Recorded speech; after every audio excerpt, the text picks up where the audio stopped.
make your feet forward downriver.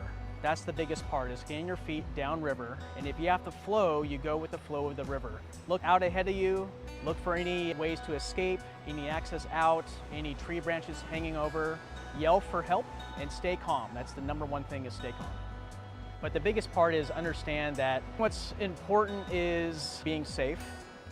The more water is in the river, the more risk there is, the more hazard there is for somebody that's swimming. The harder it's going to be to move around, the more easily you could get knocked over, slip and fall into the river, and generally speaking, the colder the water is going to be as well.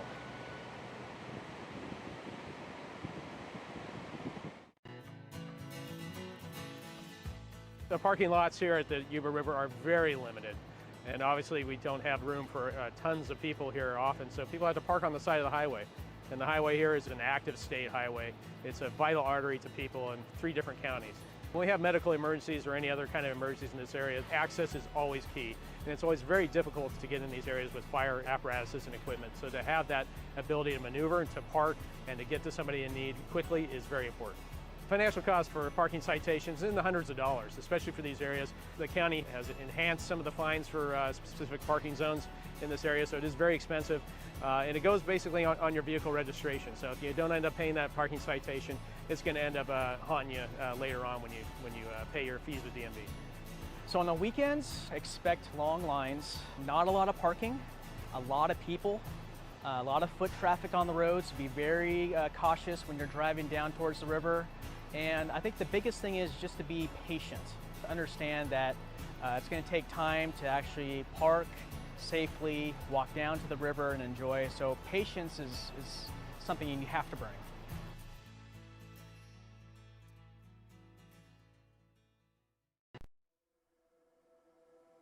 Whether you live in our oak woodlands or alpine forests, if you're a resident of Nevada County, then wildfire is on your mind.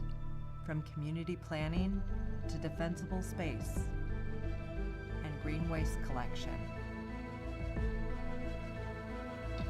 All efforts make a difference. We are all in this together. Learn more about wildfire preparedness at readynevadacounty.org. In Nevada County, defensible space is a year-round effort. From winter storm recovery to preparing for wildfire season, resilience takes a united community. Create defensible space around your home, property, or business to give first responders a chance to protect what matters most. We are all in this together. Learn more at readynevadacounty.org/defensible space. So one of the major threats that we face here in Nevada County is wildfire.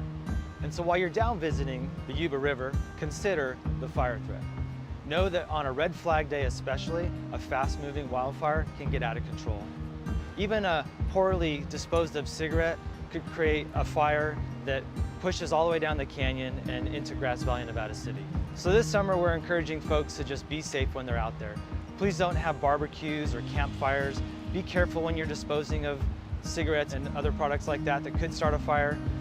So when you're down here, pay attention to your surroundings. Know that while you're down here, your cell phone may not work. We do have call boxes for you to call out if there's a fire.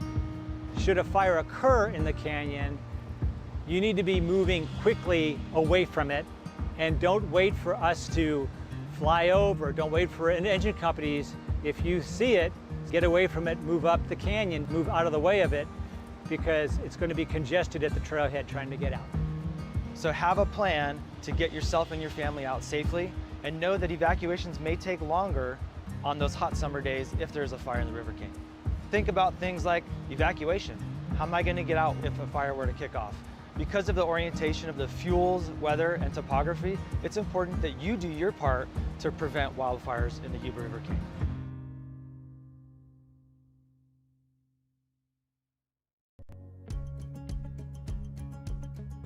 What people should not bring to the river is alcohol, a barbecue, anything that has an open flame, any type of glass containers. That glass container that you're carrying could very easily shatter on the rocks and it becomes a hazard for not only you, but other people at the river. If you're coming to the river, that's wonderful, enjoy it, it's an incredibly magical place, but take all of the trash that you brought with you, everything that you brought, bring that back out with you. Odds are you're gonna see some bottles or a can or something like that. Take that with you, and please, please, please pick up after your pets. In addition to kind of picking up trash because of aesthetic reasons, we're also really worried about trash, you know, the plastics and things like that, and also the dog waste for the health of the environment. Because if you don't, it's just gonna end up in the river, and it's bad for human health. It's bad for the health of the environment as well.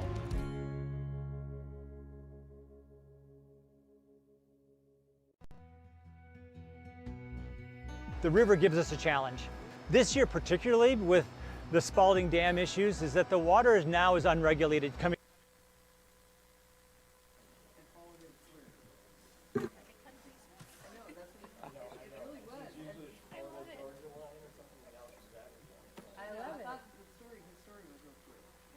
He's gonna win and he's gonna go to the American music, the country music.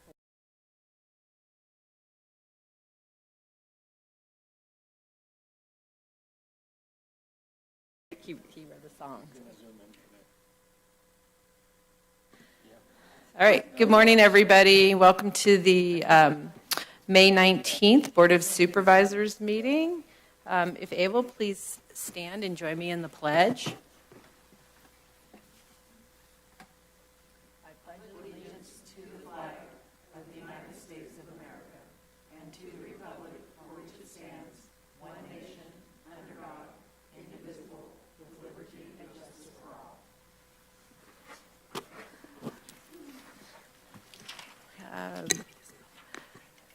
Madam Clerk, any changes or corrections to the agenda? Yes, Chair. Item number 35, the title was updated, and thus we distributed an errata agenda. Got it. Great. Thank you. And I saw that got posted, so thank you. All right. Our first item, we're doing a little different this morning. Normally we do consent, but I wanted to start with something really fun this morning. So I'm going to turn this over to Allison Lehman. Thank you, Chair. So Nevada County is celebrating its 175th anniversary this year. So founded during the heart of the California Gold Rush in 1851, this resolution reflects the county's history and the many people who have contributed to it. So throughout this year, the county and community partners will be highlighting and celebrating 175 years of history and culture in many different ways. So at this point, I am thrilled to introduce you to Bernie Zimmerman. And Bernie is the chair of Nevada County's Historical Landmarks Commission, and he's going to share a brief history of Nevada County's incorporation. And he's going to kick off our celebration. So Bernie, please join us down here with our staff, Taylor Wolf, who will join him with some other highlights as well. Thank you both.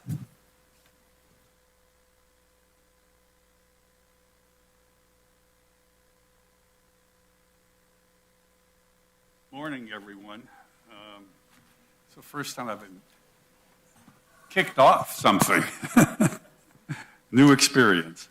I'm delighted to have been asked to talk to you about the early history of Nevada County on the occasion of commemorating its 175th anniversary. Formally, it's the county's Dodrins bicentennial. That's a fancy Latin word roughly meaning a quarter before 2 centuries. So that's what you're kicking off. While the county was officially created by the legislature in 1851, I'm going to go back to 1848. Prior to that time, this part of the country was inhabited by the Nisenan people. In January of 1848, James Marshall, working for John Sutter out of Sacramento, discovered gold at Coloma while digging a mill race for a lumber mill. Though they tried to keep the discovery secret, fearing, quite correctly, that Sutter's ranch would be overrun by prospectors, and he lost it in a few years, the word got out when Sam Brannan, who operated a store at Sutter's Fort, noticed that Sutter's employees were starting to pay him in gold. So Brannan bought up all of the mining equipment he could find, picks, shovels, that sort of thing, and then started spreading the word, especially in San Francisco, where he ran through the streets shouting, "Gold has been found in the American River." And pretty soon prospectors started entering Nevada County from the west. The first recorded local discovery of gold by a prospector was by Jonas Specht on June 2nd, 1848 on the Yuba River in the Timbuktu Smartsville area. The first recorded non-Nisenan settlement in what is now Nevada County was in the summer of 1848 at Rose's Corral, located off Pleasant Valley Road near the intersection with Bitney Springs Road. And you all landmarked that site about 10 years ago. Also arriving in 1848 were Spanish-speaking miners.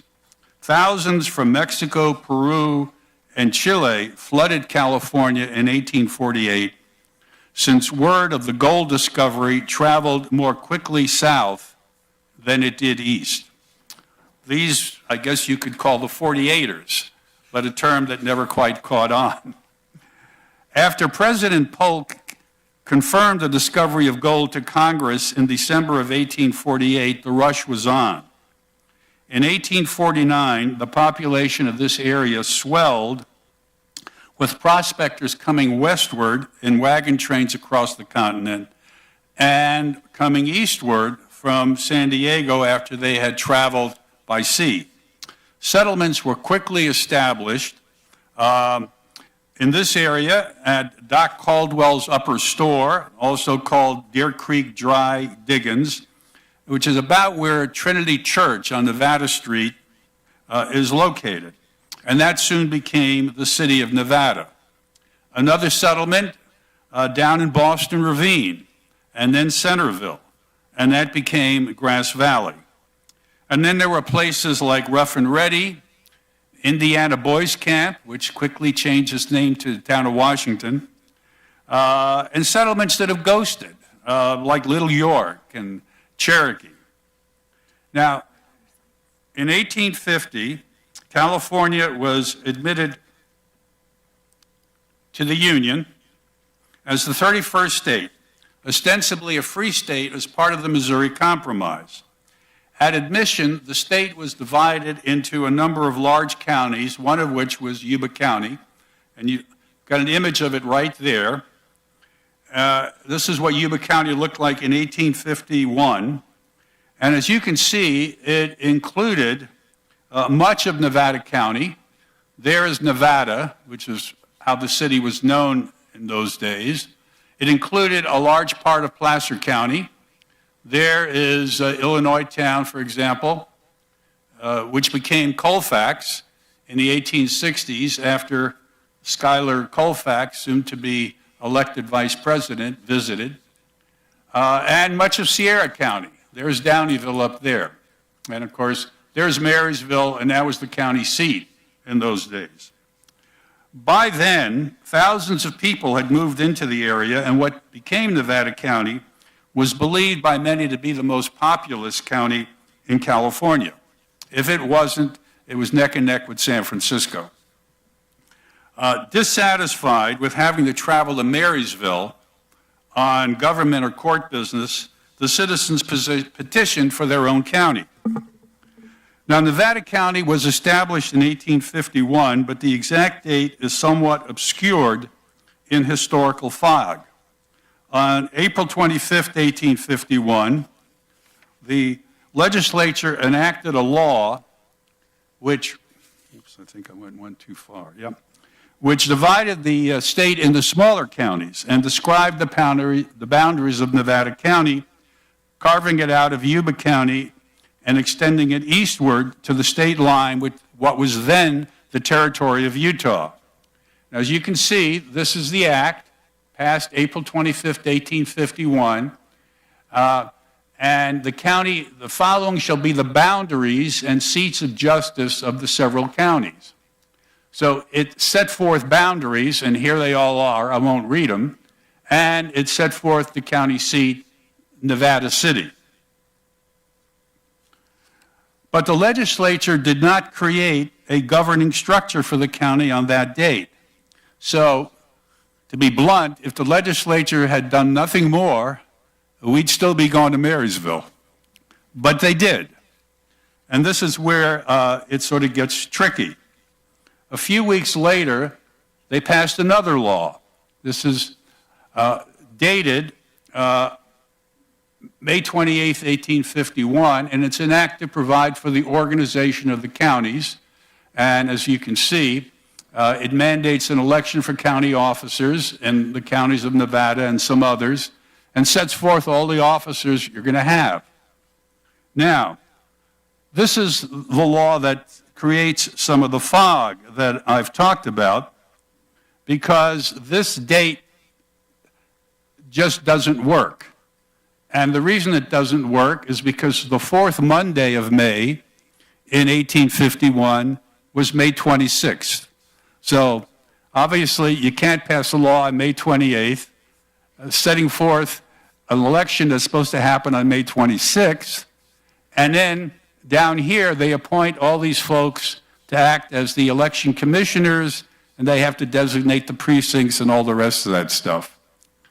So this is one of the layers of fog that us historians and you all need to work through. I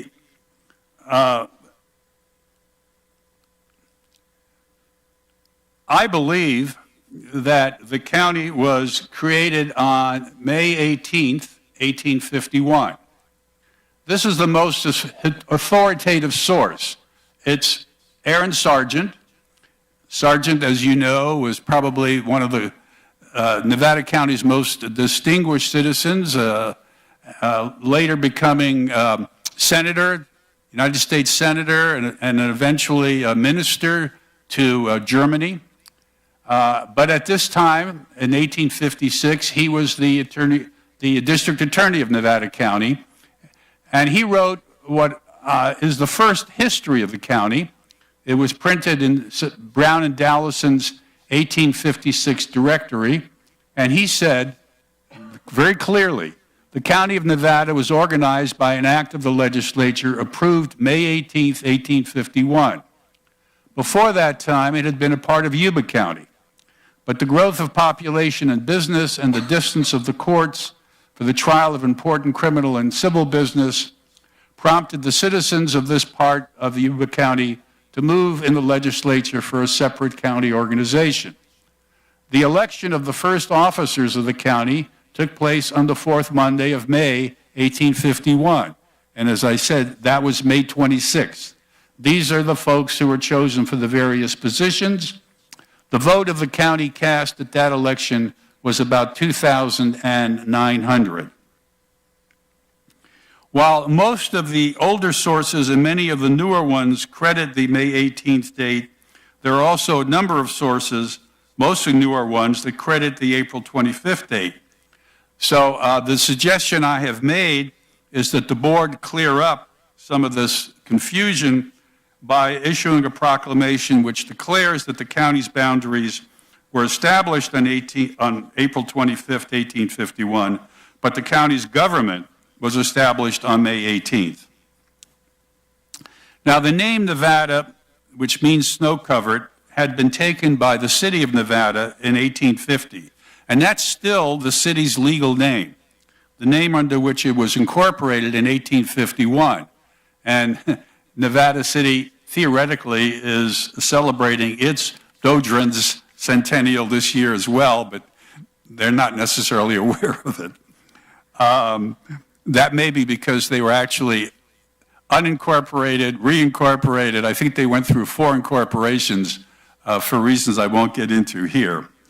But the legislature, in establishing it as the county seat, as I showed earlier, called it Nevada City, presumably to distinguish the city from the county it was defining. That's one of the earliest references to the name Nevada City that I've seen. Most references to the city in the 1850s call it Nevada. And it is not till the late 1850s that the term Nevada City comes into general use, and definitely so by the time the state of Nevada was admitted in 1864. Now, the county looked much different then. Many of the early mining towns, such as Little York, Cherokee, French Corral, I could go on and on. You can read my book, Ghost Towns of Nevada County, if you're really interested. They're ghost towns today. But here are some of the images of Nevada City, or the city of Nevada, in the early 1850s. This is, I think, the earliest image that I'm aware of. That's Main Street. That's Broad Street. Right in here is the freeway, which cut off a part of the town. That's Deer Creek, sort of down there. And this is 1852, I believe. No, I think this is 1851. I'm sorry. All right. This is 1852. This is, I think, the first photographic image of a part of Nevada City. This is Broad Street. This is actually a daguerreotype, which was the predecessor to photography. And as I say, I think this is the first photographic image that I'm aware of. And in the middle here, I think this is a doctor. I can't remember his last name. He was the one who commissioned this image. Moving on. This is another sketch of Nevada, the city of Nevada in 1852, and once again, that's Main Street, Broad Street. There's the Empire Stables, which were on Broad Street, and this, again, would have been kind of where the freeway would have run. Now look what happens in 1 year. This is Nevada City by 1853. It's grown. And this is Grass Valley in 1852. This is the Grassy Valley. That's the town up there. Now, the population was quite different in 1851 and 52. There was a census taken in 1852 to reflect the fact that the legislature had reorganized the county.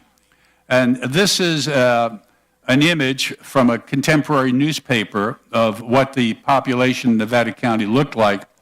To give you a kind of a reference, as you can see, we had 21,365 residents. Statewide, the population was believed to be, I forget the exact number, but something like 260 or 280,000. So we had almost 10% of the population of the entire state just in this county. These are the categories that the census enumerated. The county was much more diverse then than it is now, at least in my opinion. The foreign category right here, foreign residents, a total of, 782. I think that's a bit of a catch-all. I think that it included a number of the ethnicities that I mentioned before, such as the Spanish-speaking miners who came north in 1848. I think probably about 100. The Jewish community, which grew to be several hundreds. The black community, the black population, listed as 102, I believe was undercounted. We know, for example, that in 1851, there were about 40 enslaved black people working at the Kentucky Ridge Mine alone. The black population is believed to have been closer to 300. The Chinese population stands out. Almost 20% of the county in 1852 was Chinese, many of them basically coming here to mine. So I think that this board is aware of that because you have quite a few sites which commemorate the diverse population that we had in the gold rush days over the last few years. So I'm going to stop now. I'll simply thank Dom Lindars and the Searles Historical Library for helping gather some of the images that you've seen here. I understand there'll be room for questions in a little while. Yes, thank you so much. Thank you for all the work that you have done on this, as well as the many other projects that I've seen you work on over the years. And it's really important to keep our history alive, and we really appreciate it. And it's important to keep it accurate, too. Yes, absolutely. Thank you. So, Allison, I think you're Taylor. Yes, good morning, Board of Supervisors, Chair Swarthout. Thank you. I'm Taylor Wolf, your Public Information Officer, and I believe we were supposed to have Johnny Houlihan, a artist who showed up here, but he had something come up last minute and isn't able to join us. So I'm going to try to explain his project for him, and we'll play a short clip of a song shortly. So Johnny Houlihan first came out with his first Nevada County themed single, Nevada County Line, a couple weeks ago. This project was inspired by his childhood here in Nevada County. So although he's been living in Nashville as an artist and writer and producer for country music for nearly 30 years, he grew up here in Nevada County. He was recently going through some old journals of his childhood in Nevada County and was inspired to write some music about those experiences.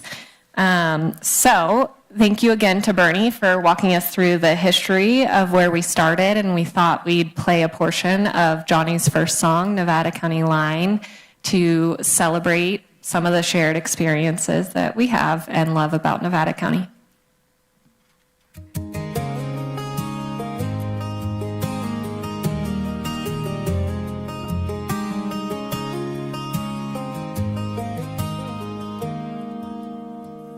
I was driving through the back roads, chasing daylight down the pines. Didn't know what I was looking for, just a place to ease my mind. The road was humming low and easy, like I knew before I did. Then that old green sign showed up, saying welcome back again.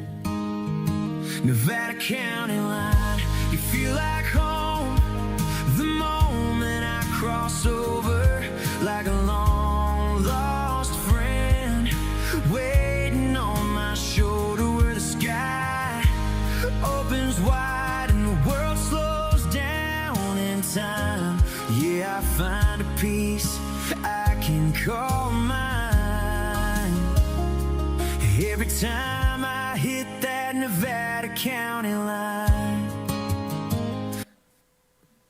Great, thank you. So that was just one short clip of his music. He now has 2 Nevada County themed songs out, and they're coming out every Friday throughout the summer.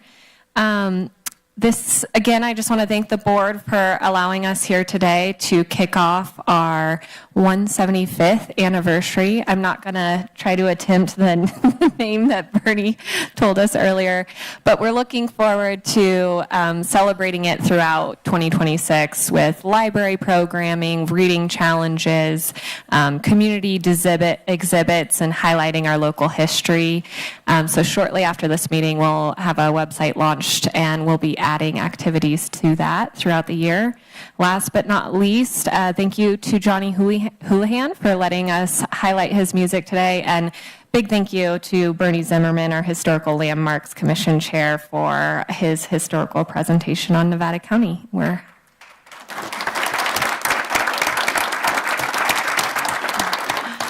Thank you. So at this point, I'm going to open it up to the board for questions or comments. Rob? Yeah, thank you for that in-depth highlight. It came to mind, too, if you listen to more of the songs, it mentions various places, which is kind of cool, not just Nevada County, like specific Pioneer Park and stuff like that. I'm just always struck. My wife's from the East Coast, and of course, the history, in some sense, goes back even further there, and before moving west in a sense. But I'm always struck by how such a small town, small community, small area here in the gold country really has an extensive history far beyond kind of other areas because of the gold rush, So I love how you highlight that, and even the pictures and the drawings, I guess pictures going back. I feel like other communities might not have the extensive history that we have, or documented history because of the gold rush. So thanks for highlighting it, and appreciate all the work you do. Yeah, no, thank you, Bernie, and that your Ghost Towns books is great. So if anybody really wants to see about the history, it really hits a lot of high points for that. It's funny, I was always looked at how many different post offices there were. There's a little book on the post office of Nevada County, and it's crazy how they're all posted all over the country. So yeah, I love this. I love the history. I love Humbug Days is coming up. I'm glad that our little community looks at all these things that happen. The Cherry Festival, we embrace you had to be where you were to get where you are. It's so important to remember all the history, and I love how you bring it all to life for us. You and the Historic Commission, you guys do a great job, and that's very much appreciated. Come in, and I can't even say Doran's Bicentennial. That's a mouthful. I wouldn't want to say it 3 times in a row fast. But what a great thing to celebrate. We're here, we're growing, we're still a wonderfully generous and happy community that comes together and continues to build great things. And again, you had to be where you were to get where you are, and I think we should all be very proud of that. So thanks, Bernie.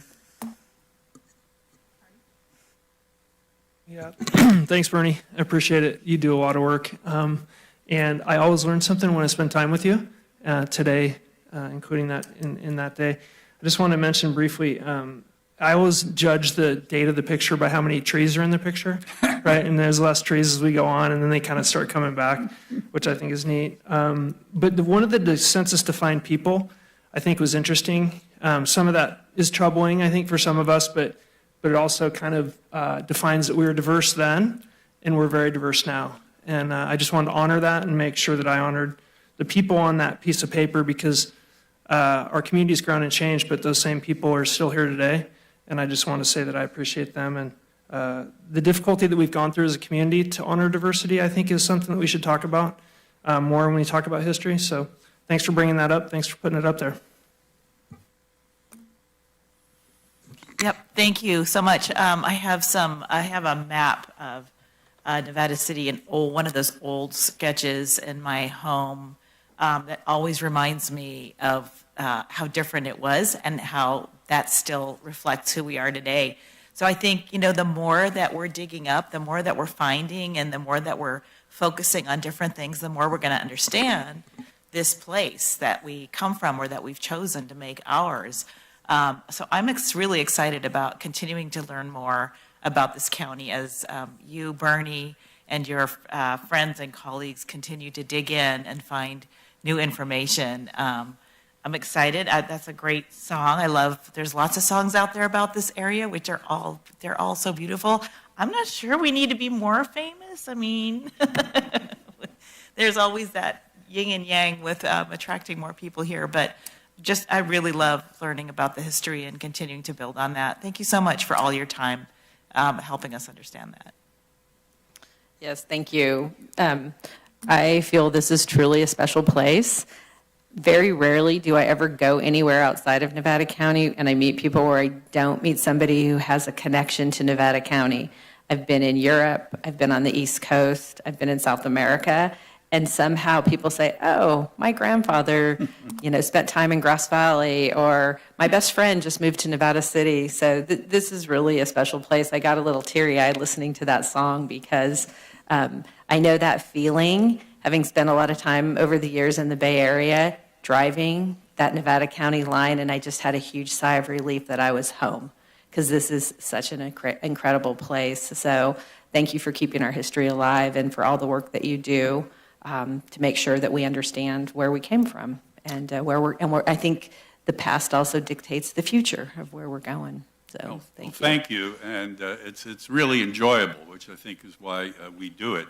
Harkening back to something Taylor said, this is a year to celebrate our history. In addition to the county's 175th anniversary and the city's 175th anniversary, as far as I'm concerned. It's also the 175th anniversary of the Nevada County Narrow Gauge Railroad. Some of you may have attended the function they had a couple of weeks ago. And of course, coming up soon is the 250th anniversary of the county. And the theme that we've kind of engineered with a number of other organizations is Nevada County History on Parade. So you'll see that July 4th. Great. Thank you. Any questions? I don't think we have any questions. I am Well, going to thank you open it again up for the opportunity. I am going to open it up for public comment. Is there anybody in the audience who would like to speak?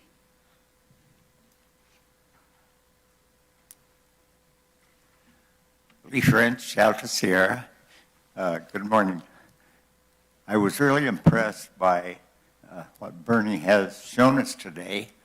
I'm really proud of the county and the feeling that I have generated through my 20 years here. I do hope that that this is spreading on into our schools as a pride-building event or attempt to bring our children into the fact that they are in such a wonderful place. And Bernie, thank you. Thank you. Hey, good morning. Bernie, thanks for that. That was really rad. My name is Josh Bell. I'm a resident of Nevada County since 2012 when I got stationed here. Recently retired from the Air Force after 25 years. During those last 13 years of my career, I specialized in crisis action, responses, deterrence, and defense in the Pacific Theater. Also during that time, I accumulated 11 years as a volunteer firefighter paramedic. I'm here to respectfully request the board consider whether the specific Hidden Grove project is a...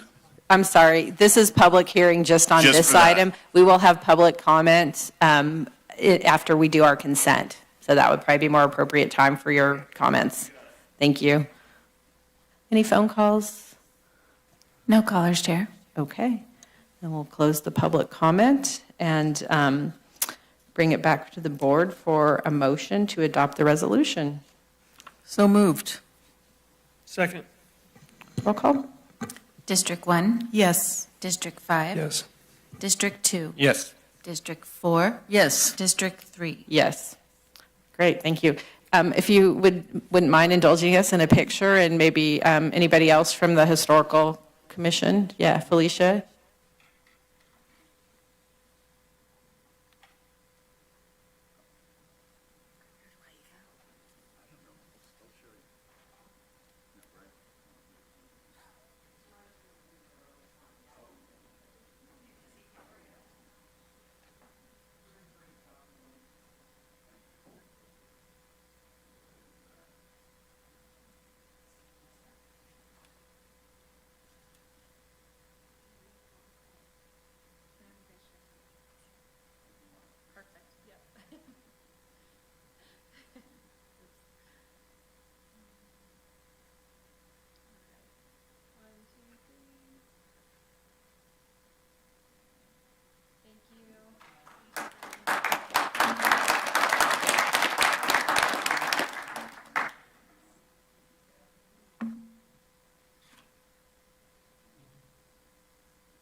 What a great way to start our day.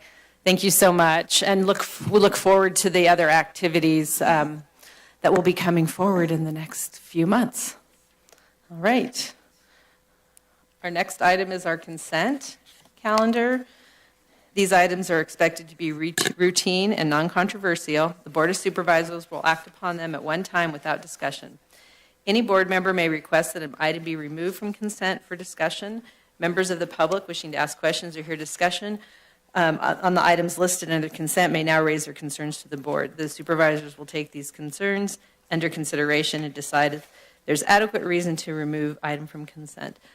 Any my colleagues want to remove anything from consent? No? All right. I'm going to open the public comment on consent. Is there anybody who wanted to comment on the consent calendar? Good morning, Chair and Supervisors. My name is Matt Kelly. I'm here with the North Coast States Carpenters Union. My concerns regard items 13 and 14 on today's consent calendar. This money, whether it says it in the actual description or not, is going to end up going to Pacific West Communities, Pacific West Builders. I'm here to let you know that they do have a history of wage theft on their projects. So my question is, before you award this, do you want to give these publicly funded monies to a developer that's just going to fleece their pockets, or do you want the potential of that money benefiting men and women from your county that could potentially build this project? I don't know if I think this should be on consent. I think this either deserves to be a hearing or at least a discussion, but that will be up to you guys. Thank you for your consideration. Thank you. Is anybody wishing to pull those off of consent? No. Okay. All right. We'll pull those off and add them to after we have the consent. Yeah. I think, Tyler, is that your? Okay. So let's get through this, and then we'll have you come down and answer the questions on those two items. All right. So we've pulled item number 13 and 14. We'll hear that after approval on the consent. Is there a motion to approve the? I'll move to approve. All right. Is there a second? Second. Roll call. District 1. Yes. District 5. Yes. District 2. Yes. District 4. Yes. District 3. Yes. Okay. Tyler, if you can maybe answer a couple questions here.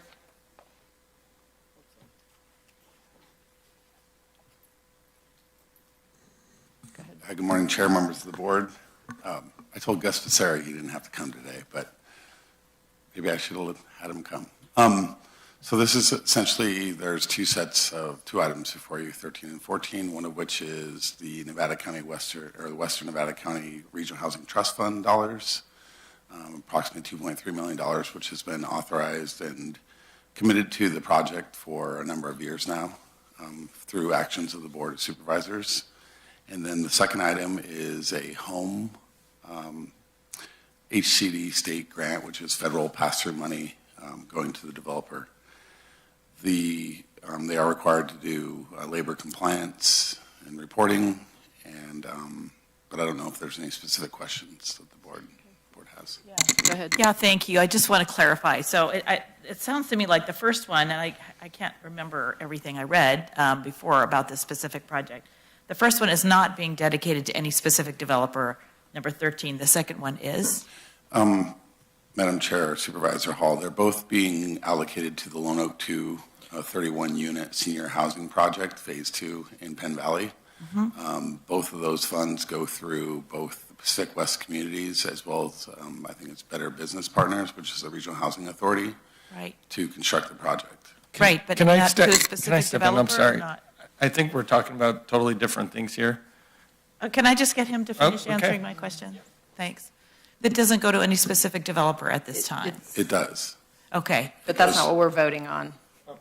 Can I, right, I just, point of order here? In my opinion, he's talking about different items than was brought up here.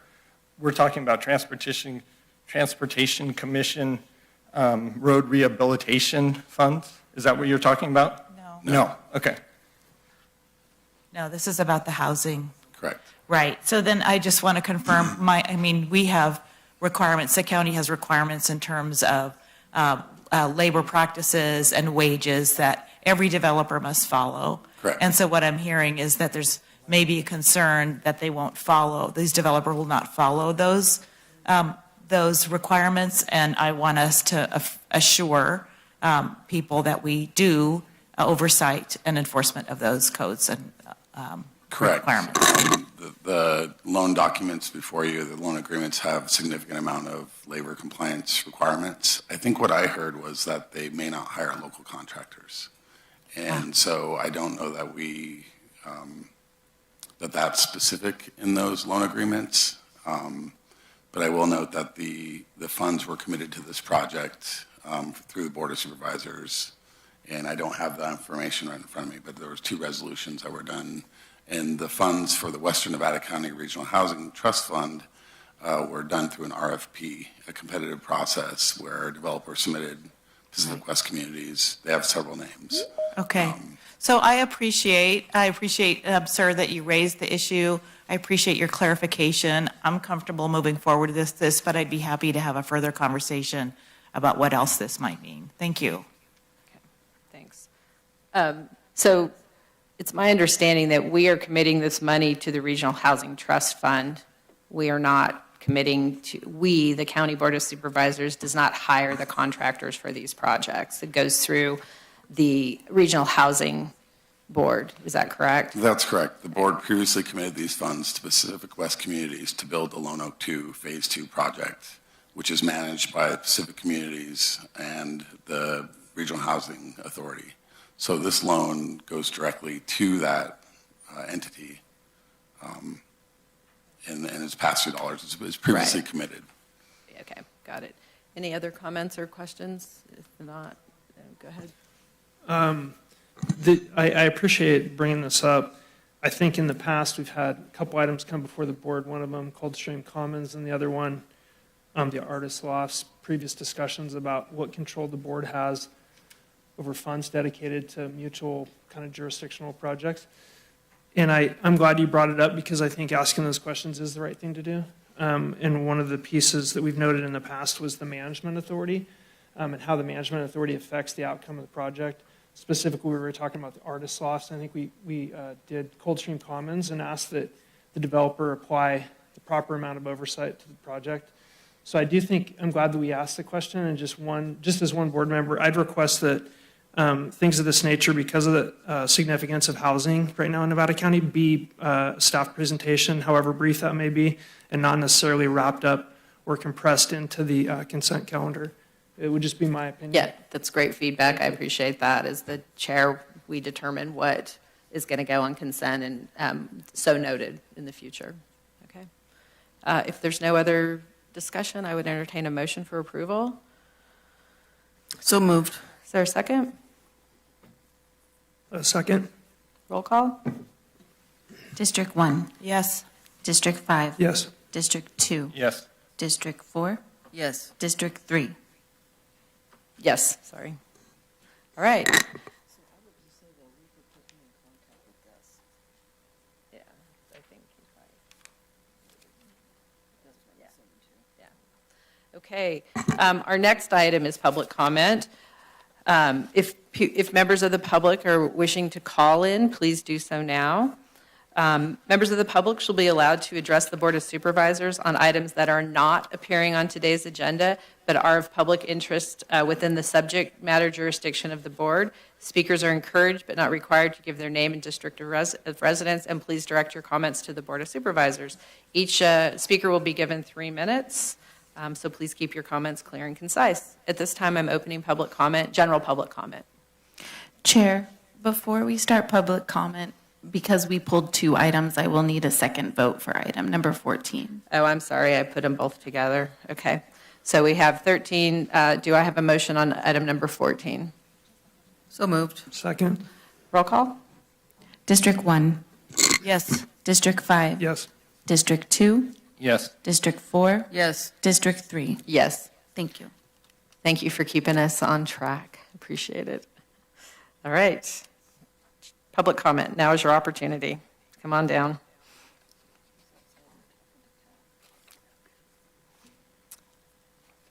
My name is Heidi Weiss Emmett, and I live in Cedar Ridge off of Highway 174. I'm here to talk about Hidden Grove, a proposed development in Cedar Ridge. I moved to the area when I was 3 years old on January 1st, 1960. And I grew up in a house on 174 that's about 3 miles from Chicago Park. I have had no desire to live anywhere else. When I married my husband, we were able to purchase 1.5 acres and build our home 37 years ago, right here in Cedar Ridge area. We are so blessed to live and work. Why am I doing it? But after seeing that history thing, it was really special to me too, because I love working and living here. I'm sorry. And this community is, where we live, is zoned ag residential and has been that way for over 40 years. The developer of this project wants you, the Board of Supervisors, to take a general plan that's worked really well all these years and change the property to light industrial and put 9 light industrial units with 15 single-room apartments on top and over 45 parking spaces, all crammed into 1.4 acres. Working hours like 7 a.m. to 10 p.m. and large septic systems will be installed with leach fields, to name just a few of the myriad changes that he wants to do. My heart breaks for the neighbors who border the developer's property and who live downhill from it. They all have wells, and water contamination is a real possibility. Good, clean water is priceless. Living here in this special place we call Cedar Ridge is a dream come true for all of us. Many of us have our life savings invested here. How can we afford to mitigate what will happen to our property values, get potable water in a different way, live with someone in an upper unit that's looking in our backyard? This development's on a slippery slope. The developer has said he wants Hidden Grove to be a template for all rural centers in Nevada County. Chicago Park, Penn Valley, Peardale, to name a few. I say take your template to an area that already has light industrial general plan. Your decision on Hidden Grove will not only affect those of us who live in Cedar Ridge, but all around Nevada County for many, many years. Thank you.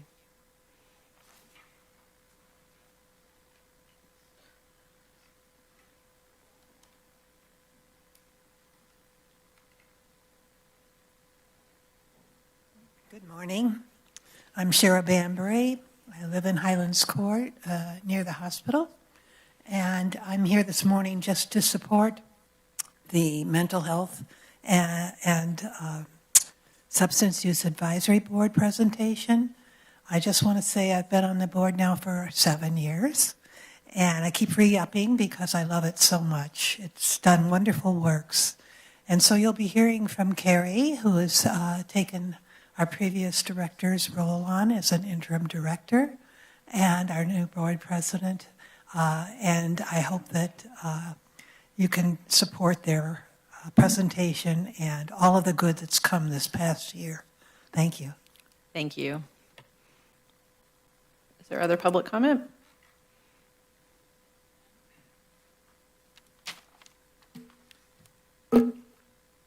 My name is Robert Emmett. I am not Josh Bell, who was here and wanted to give his statement, but he had to leave. So there are two of us who are going to Can you pull the microphone a little bit closer?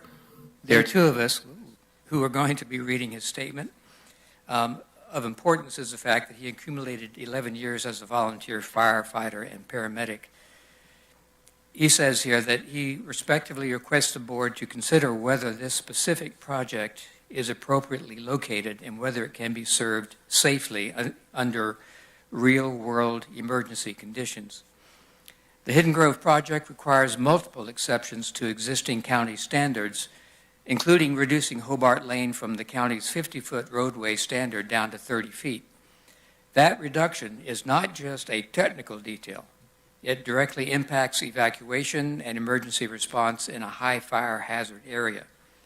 Since the nearest fire hydrant is located across Highway 174 from the project, a working structure fire will likely require a large diameter supply hose to deployment across the highway and into Hobart Lane in order to maintain, excuse me, I lost my place, in order to maintain sustained fire suppression operations. Combined with the proposed reduction in roadway width, this raises serious concerns about how evacuation traffic, emergency ingress, and apparatus staging and firefighting operations would function simultaneously during a major incident. The proposed two-story mixed-use light industrial and residential structures, the project proposes that under nationally recognized fire response standards, including NFPA guidance, structure fires involving multi-story commercial or industrial occupancies, require truck company functions such as elevated rescue, roof access, ventilation, and search operations. In western Nevada County, there's only one ladder truck company capable of performing those functions, and it is a mutual aid from the Grass Valley Fire Department station, which is cross-staffed by the engine company at Station 2. In addition, Grass Valley Fire 2 utilizes large H-style outriggers, which will cover nearly 20 feet of the 30 feet wide Hobart Lane during aerial ladder operations. The remainder of space the ladder truck is not taking up is the only egress route that will be required working space for firefighters. That large 4-inch supply hose deployment from across the highway apparatus positioning and civilian evacuation traffic. You will have effectively created an emergency access fire point.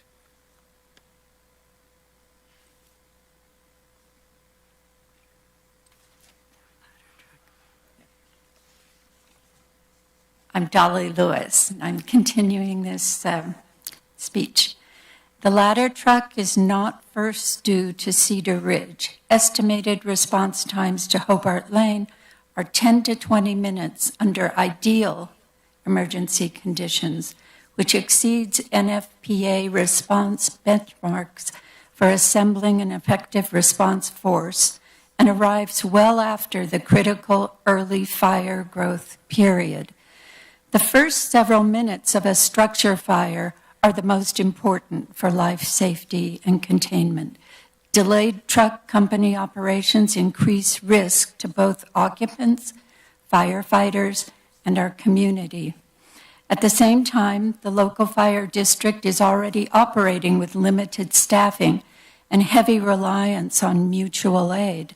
According to a Nevada County Civil Grand Jury report regarding the Overhill Fire Protection District, the district typically operates with only 2 personnel scheduled per shift and has periods where only 1 firefighter may be available.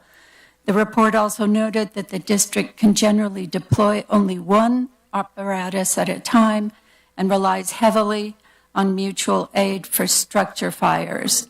Those are not theoretical concerns. Those are documented operational limitations. I'd like to make sure I can finish. What is the time required fire flow for each proposed building? Where will that water come from? Where are the hydrants and fire department connections located? And can those systems be used without blocking Highway 174 or Hobart Lane during simultaneous evacuation and fire response? This is the core issue.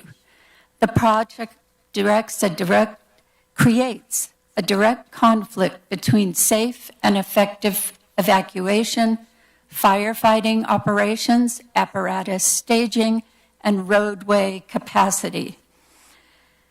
Economic development is important, but industrial growth should occur in areas with adequate infrastructure, fire protection capacity, and evacuation capability already in place, not in constrained rural corridors that require lowering existing standards to make the project feasible.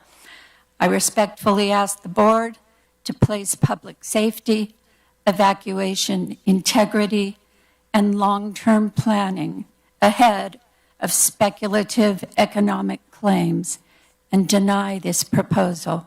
Thank you. Thank you. Is there any other public comment in the chambers? Any phone calls, Loriana? Yes, Chair, we have one caller. Okay, please bring the caller in. Hello, my name is Russ Groom. I'm a clinical psychologist living in Grass Valley. live off of Cedar Ridge on Beaver Drive. I'm here today about the Hidden Grove project. I think this decision is much bigger than just the acreage of the project. The applicant himself has called this a project, a model for the county. He's right that what you decide here will be a model. Question is, a model of what? It seems appropriate that Bernie was here to remind us of the rich history of the area, that we are the stewards of this history and this special area. What attracts people here, our gold, is the natural beauty and rural experience.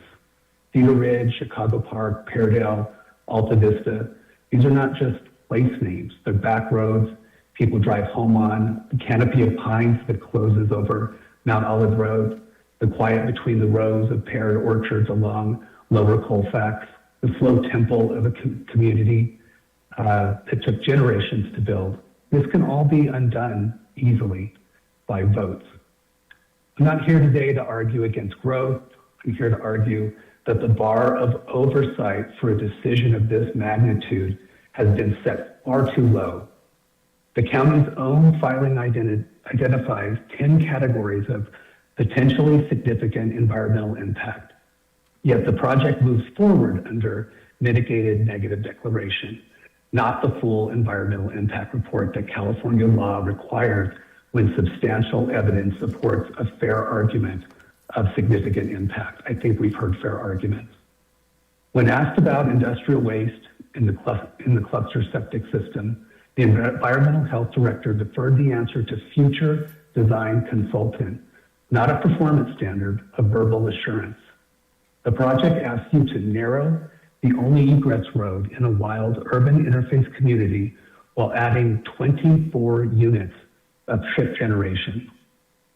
3 of 5 planning commissioners voted on this.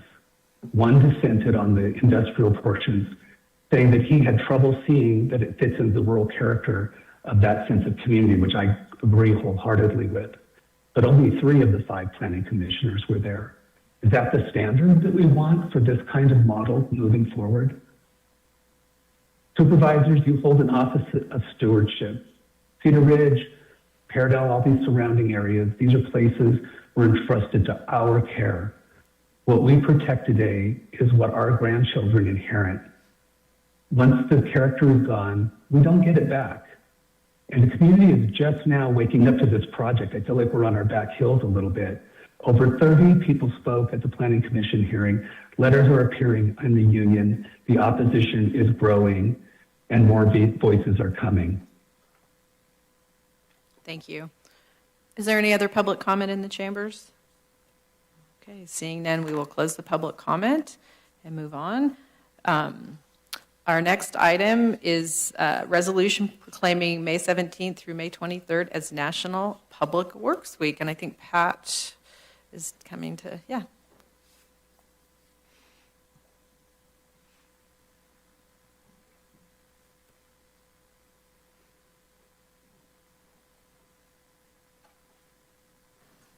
Good morning, Supervisors. My name is Pat Perkins, and I am the Principal Engineer here at Nevada County.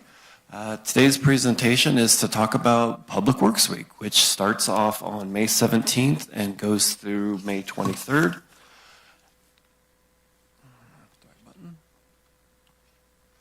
Public Works here within Nevada County is really based on 6 different divisions that we have here within the county. We have engineering, fleet, road maintenance, solid waste, transit, as well as wastewater. Really what we want to do today is just kind of talk about all the good things that Public Works does, how it touches everybody's lives.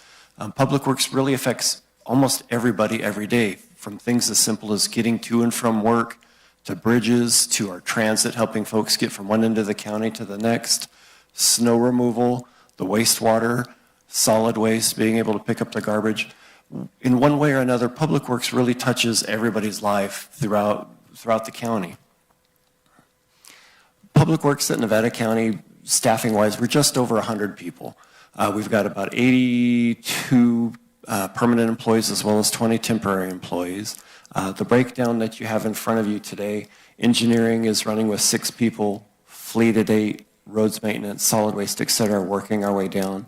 And I do want to say that all of these divisions we could not make it if we weren't supported by our admin staff. They really are the glue that holds everybody together.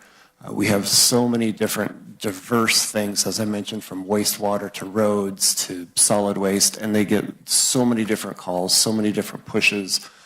They really do hold us all together. The first group I wanted to mention is engineering, which is near and dear to my heart, as you all know. The engineering department, we work on just about everything throughout the county. Some of the big things that you'll see are the bridge projects, which are kind of fancy and everybody gets to see them, but it's the everyday things, whether it's putting down a microsurfacing on a road, whether it's trying to go out and get right away, whether we're putting in striping on the roads, the reflectors that go down that help people get to and from the work. Engineering is involved in just about everything that we do. Fleet is another one of our large divisions that we have. The fleet department manages roughly 450 vehicles. And if you could imagine how hard it is and the different kinds of equipment that they run, they're running everything from graders to loaders to pickups to buses to large trucks and things. And every time that we have ever needed anything from fleet, they're always on it. Every vehicle that we get in works, it runs, it gets us to where we're going. And that includes sheriffs, roads, transit, and everybody. So they really do help us all out, getting us where we need to go. Our road maintenance division, we have 560 maintained miles throughout the county, as well as another 1,500 miles of private roads here in Nevada County. There's a breakdown here of how many are paved and unpaved. Roads department, again, are kind of the unsung heroes, if you will. They're out every day, hot, cold, snow, doesn't matter. They're out there getting it done. And they're working on everything, as you can see here, from patch paving that we just did a whole bunch of work down on Magnolia not too long ago, to paving Donner Pass Road that we had some work done the other day. They're working on ditch clearing. They're working on emergencies. They're always out trying to get things done to try to make it better for everybody else. And one thing that I would mention is that the road crew is funded 100% on gas tax, and that not one bit of sales tax or property tax funds goes to our road crew. They're doing this all based on gas tax. A couple photos of projects that we've had over the years that we may remember. The upper right would be Donner Pass Road when we had all the rock falls. Who gets that? Road department. They get right in the middle of it, and they're trying to get all the rocks, trying to make sure things are safe. To the left side there is some of the snow up by Soda Springs. Again, road crews out in the worst of weather trying to take care of these things. Lower right is just a standard tree, if you will. We've had so many of these things, whether it's the windstorms or the snowmageddon. Again, road crew is the one that's out taking care of this and making sure that we're all safe. Our transit fleet runs roughly 200,000 people a year. They have various routes. They have, I think, 7 routes that run throughout the county.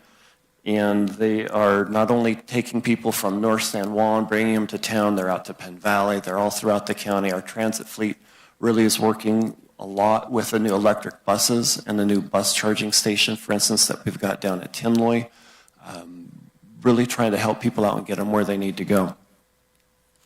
This is a map of some of the routes. Transit does work 6 days a week. There's no service on Sunday, but for the other days, they're always out, and there is additionally dial-a-ride for folks, particularly seniors and those with special needs, so that they can get to where they need to go as well. The solid waste. Again, it kind of touches our life every day. If we can imagine what would it be like if we didn't have solid waste come picking up our garbage? It probably wouldn't be too great for most residents. There are multiple facilities here throughout Nevada County. The big one is, of course, McCourtney Road, but there are also solid waste collectors up in North San Juan, Washington, and then East County also has a solid waste facility as well. Right now, we also have 2 closed landfills that we're maintaining. In addition to that, we've got the recycling, the green waste, the food programs, some of which are mandated by the state.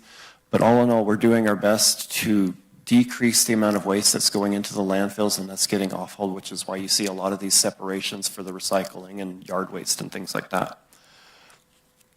Wastewater, again, it seems like we just keep going from topic to topic. Throughout Nevada County, there are a lot of leach field systems, but there's also a lot that are in the wastewater, whether it's in Lake of the Pines, Lake Wildwood, etc. Again, making sure that those guys that are going out and they're doing kind of the dirty job, so to speak, they're jumping into manholes and they're working at the wastewater treatment plants, and they do it every day. They don't complain. They get it done, and with their service, our water is better, our area is cleaner. They're really making sure that things are sanitary and taken care of. So again, they're jumping in, and these are the kind of folks that are just taking care of us. I mentioned earlier our administration staff. We have 2 public works director and then 2 admin staff. We issue literally thousands of permits every year, whether it's for the wastewater, whether it's for encroachment permits, whether it's transit permits. All the phone calls that come in, whether it's, hey, somebody's got a tree in the road, or they got a basketball court in the middle of the road, or all the myriad of questions and comments that we get every day get handled by our admin staff, and they really do a phenomenal job.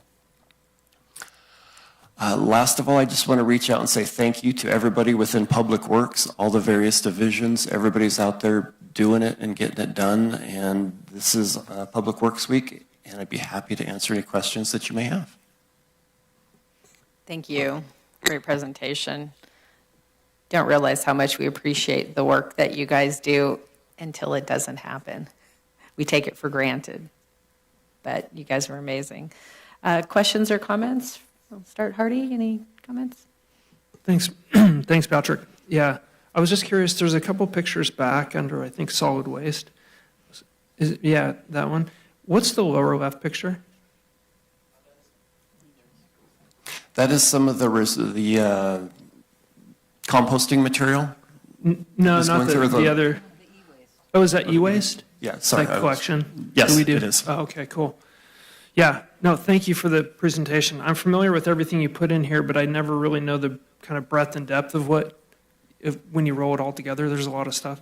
And I know I call you a lot to talk about all kinds of places in the county where, hey, did so-and-so contact you, and what's going on with the trail, and how about the bridge, and what about the roads? And we have this funny stretch of road, Old 40, that it never needs anything until it needs something that's completely closed. Everybody's mad. You ignore it until it doesn't work, and then it's the most important thing in the county.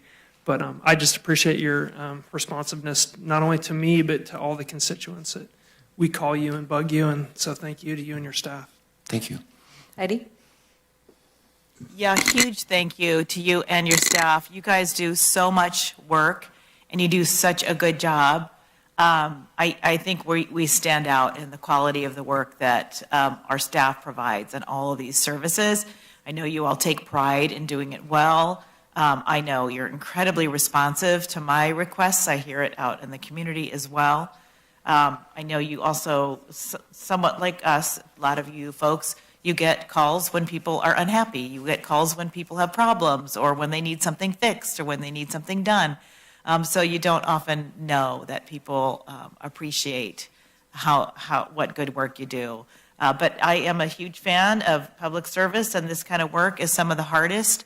And so I just appreciate you very, very much. I want your staff to know that I appreciate their responsiveness, especially their quality and the pride that they take in their work. I see it, and I think that helps us a lot. Thank you. Rob? Sue? Yeah, no, I appreciate you all so much. I think we do. Like I said, in a day, you're out doing your busy job, and we call and have an issue. And I think that's huge. And online, we haven't even talked about where you can call online if you have an issue. You can go in and fill out a paperwork. So your day of your crew can stop in a minute if you're on the roads crew, right? That's a huge thing. And I just keep watching how we work with our solid waste. That's huge out there. We've come so far in the last few years, a lot of great work being done. And that's another thing where community actually has a great ability to make that even better for us. So when they work at doing their recycling the way that they need to do, that helps us do our job better on that end. So really, that's, again, it takes a village to make a lot of these projects work. It takes a village. If you got to go out and clean up the paper out of your ditch sometimes, right? There's little things that road crew we can do as a community that makes you guys' job work really. I'm just thinking of our windstorm. Okay, that happened after hours. But our guys were out cleaning trees off the roads and managing it so that we get our power back on, so that we get to enjoy the comforts of our home. So on a snow day. I think of all the work that these guys are out doing, and again, sometimes I don't know that they realize the appreciation, because you don't always hear that a lot, but I always say if you see a road crew person out there, give them a heart sign, because they are doing their job to keep us all moving and grooving in Nevada County. And again, your admin staff, fantastic. They look over so much and are so responsive. I know when we were having emergencies, we were having them called there so that during the snowstorm so that they could get things. There was like they were working 24/7, it seemed like at the time, working with OES. And so there's a lot of stuff behind the scenes that everybody doesn't realize. And right down to even in everyone's district, right? We're having an event. These guys came out and got the weed eating and the mowing done. We're looking at what we're going to do for fire safety. And then people need to realize we're with a certain amount of funding. We look 500 plus roads that we're trying to manage during the year. So again, if we can all do our part, be cooperative when we do come to do that work, I think that's another helpful thing. And if you have a no spray sign out, do your job and do it for us. That should be done. That's part of having a no spray sign. So on and on. I just want to say you're appreciated in all the divisions that you work, and ride the bus if you want to enjoy it. Come and see scenic routes of Nevada County that way. And with that, I just want to put a plug in. We're going to do a shuttle that's going to be going to the river this summer. Let's save traffic and parking, and that's another thing that's going to be provided through transit. So thank you for everything you do, and let's celebrate you guys this week. We will.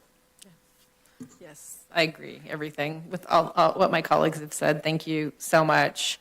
You guys are kind of the unsung heroes of Nevada County, especially when there's a storm or some sort of a disaster that we're not expecting. And they do it with respect and efficiency. And I can't say enough good things about all the work that you do.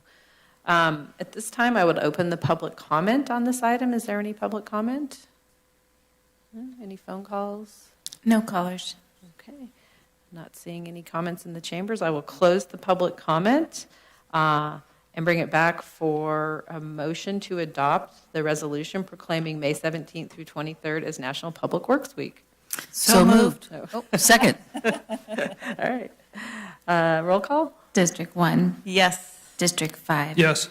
District 2. Yes. District 4. Yes. District 3. Yes. And I think you have a few people here from your department. If we could get a quick picture, Yes, please. that would be great. Thank you. Thank you very much.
So we need to take just a quick 5-minute break before our next item to take care of something internally. So we'll be back at, let's say, 10:20. Thanks.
I can get all my colleagues up here.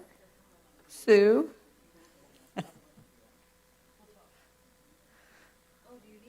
Yeah, come on back.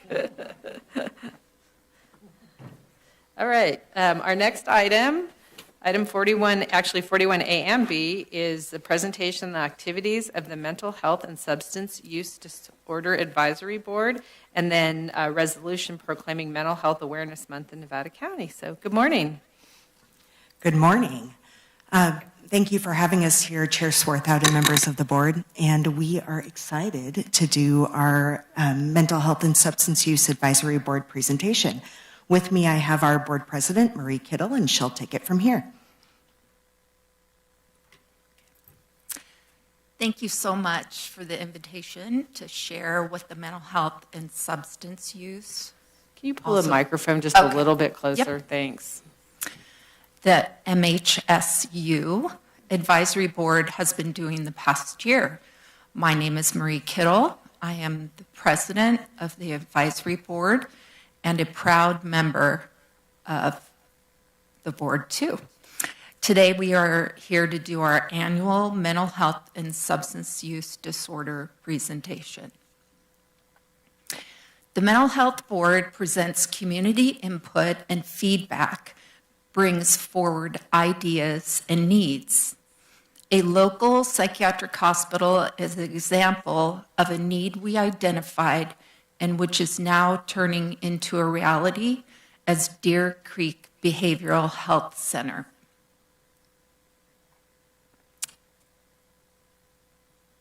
Next slide. Sorry.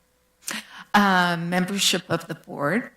The composition of the board is outlined in code. We currently have 11 members. The board must comprise of 50% of consumers or families. I am a mother of someone with a serious mental illness and became an advocate for mental health issues since my child's first hospitalization. Beyond those rules, the group strives to represent diversity in the community and has 1 to 2 Truckee members. We are proud to have 2 new members join us this year. We participated in a review panel for full service partnership, which provide intensive services to both adults and children. One of my favorite parts of serving of the board is our site visits. This year, we visited Turning Point's new facility, Sierra Community House in Truckee, and Common Purpose Residential Substance Use Disorder Treatment. We appreciate the hard work of the board members. So if anyone is interested in participating on the board, please contact the Behavioral Health Department.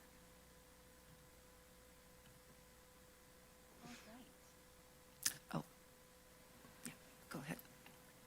I think we have a different presentation in front of us. Well, I have a little bit on this one. All right. Okay. Which one are you on? That one. Okay. The board is an effective and busy group. We meet on the first Friday of every month. Our meetings are jam-packed with lots of interesting presentations from local nonprofits and county staff. We invite guests to present in order to assure that a more broad community perspective is presented, as well as to educate the board members on key programs. Some of the key highlights help monitor the community's behavioral health utilization, helping support the Behavioral Health Department as it manages significant system changes occurring under BHSA and BH Connect. We had a great presentation this past year of both internal and external input on key program areas and budget decisions. All right, so some of our key department outcomes. If you look at the charts in front of you or the graphs in front of you, you can see that we have consistently grown the individuals that we're serving in our community. This last fiscal year, we've served 2,128 adults receiving mental health services, and in terms of youth, we've served 1,135. We've also substantially increased the volume of people who are receiving substance use disorder residential or withdrawal management treatment, and that's occurred in large part through having 27 additional beds at the Lovett House, and then also contracting with Progress House to bring on up to 76 new beds serving our community. Our Medi-Cal revenue billing substantially changed. I know Phoebe, former director Phoebe, has spoken with you about this. Along with payment reform came opportunity to leverage Medi-Cal funding and bring in additional revenue. Our department has really harnessed that. We've done everything we can to build and sustain Medi-Cal revenue, and you can see that reflected here. And we are a tiny but mighty county across the state. So I have the honor of representing us in various spaces across the state with other behavioral health directors, and we are very well respected and highly regarded. What you can see here, I have to take a breath, hold on. All right, what you can see here is information related to our health effectiveness data and information set. What is that, you ask? Basically, the state has said, DHCS has said, that we need to have performance metrics across multiple domains in our system that are consistent or align with the performance metrics of our managed care plan, partnership health plan. In Nevada County, you can see that we are the #1 performer across all of the counties, meeting 100% of the mental health requirements for the minimum performance level. And we stand alone in that relative to the county, which is pretty exciting. We have also had several recent audits. Those audits have had minimal to no findings and no substantial findings.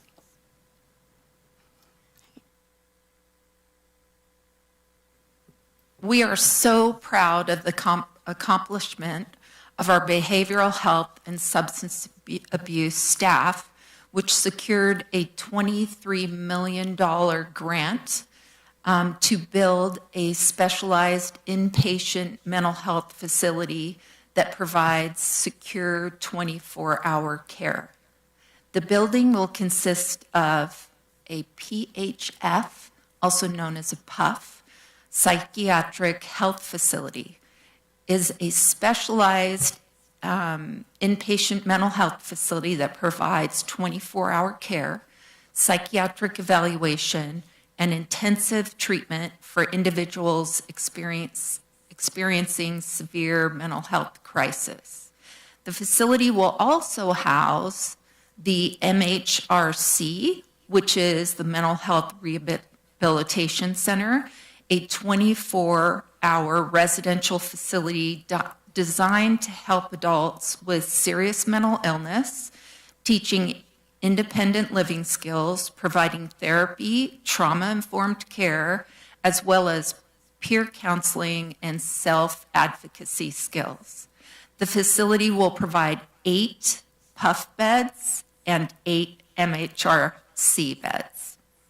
In October 2025, the new Commons Resource Center, located in the Brunswick Basin, comprises of the home team, peer support services, showers, laundry, food, and much more. A much-needed new shelter and interim housing in Truckee was opened in February this year. On the substance use treatment side, as Carrie said, 27 beds were added to Lovett House and 72 beds with our new provider, Progress House. So we still have some obstacles.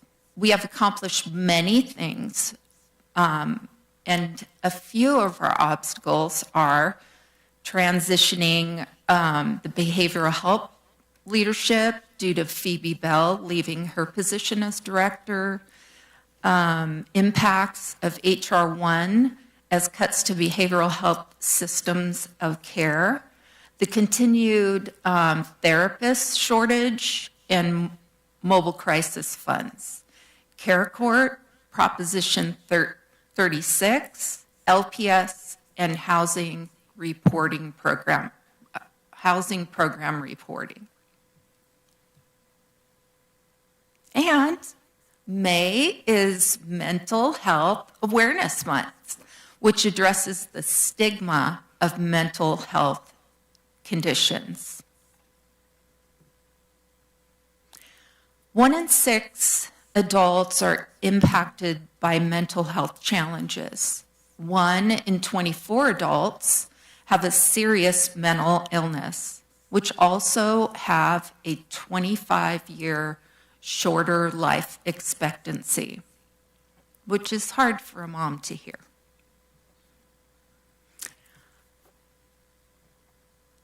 The mental health, the next slide. Mental Health Matters is a collaboration between the behavioral health and public health. They created mentalhealthmattersnc.com. The website connects the public with mental health resources. It's a great site, so if you haven't checked it out, I suggest you do.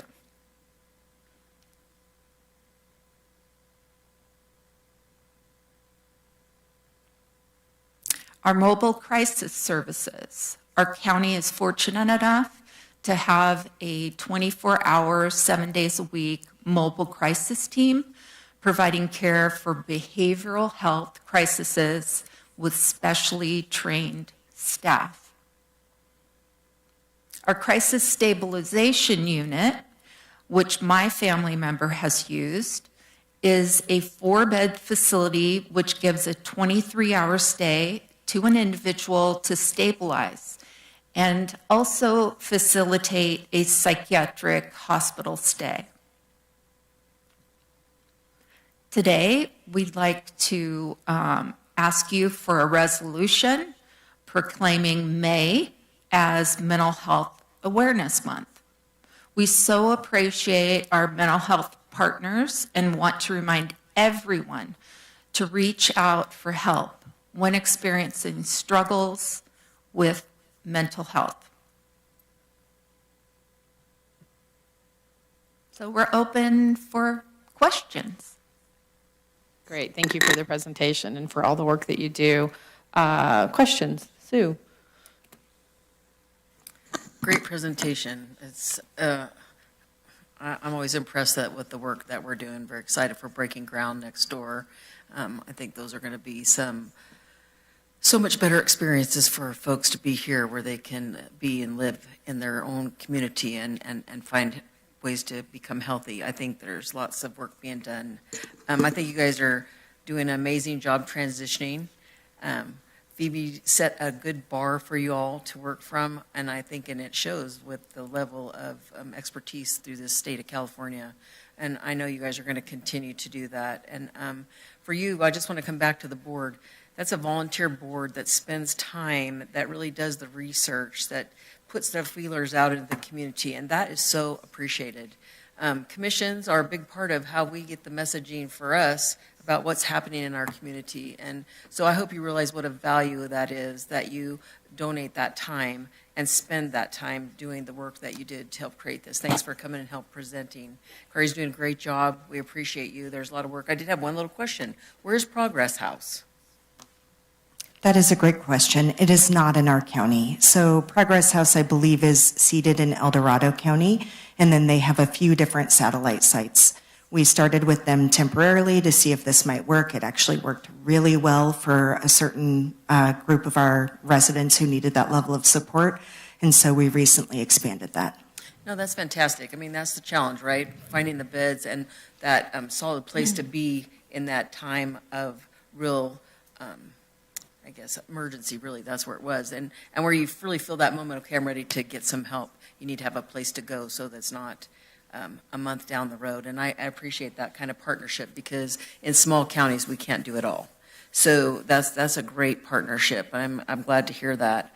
And then I I guess it could just go on and on. Except for thank you again. I want to come back because this is about your team that you work with, and I again very much appreciated that you all volunteer that time. And again, if anybody else is interested in being on that board, there's applications through the county clerk's office here, and or they can call behavioral health. And I think that's important. I don't remember how many people on your team. Heidi, are you still on that too? On the mental health board? Yeah. Hardy? No, I think it's fantastic. I look what we're doing in Truckee, really, and how we're reaching out to different folks. Our crisis team is instrumental in helping folks through those moments where you meet somebody at their worst moment and help them through the process. And I think that's, not every county has that team that works like ours does as well. That county kind of shines in this area, and I believe that we can make things better for our residents that need that kind of help. So again, thank you for all the work that you do. Rob, any questions? Heidi? Thank you so much. Yeah, this is another place where it's clear that we do an amazing job in Nevada County. I'm always so proud of our county when I'm out talking about what we do. Phoebe set a really high bar, did an amazing job, and Carrie, you're stepping up to it. And I know those are big shoes to fill. There's so much to do, and it's good to see you again, Marie. Especially the things that really stand out for me are the mobile crisis team that we've managed to keep going, and our crisis stabilization unit. It was so hard to get that going, and it's been so incredibly useful. It's just like it's the right place at the right time for the right person and can prevent just huge other additional problems. It's amazing that we have that. We should be proud of that. I'm so worried about the impacts of HR1. I know we're right now just advocating at the state level to make sure they backfill some of that, and they're struggling with their budget. But, our screens just went dead. So we're going to have to figure out how at the county level to try to backfill some of that, but we can't do that by ourselves. So it's really important that the community understands that this is a really important program for our adults, our community, our people who are struggling, our kids. The mental health crises in this country are only getting worse. They're getting deeper.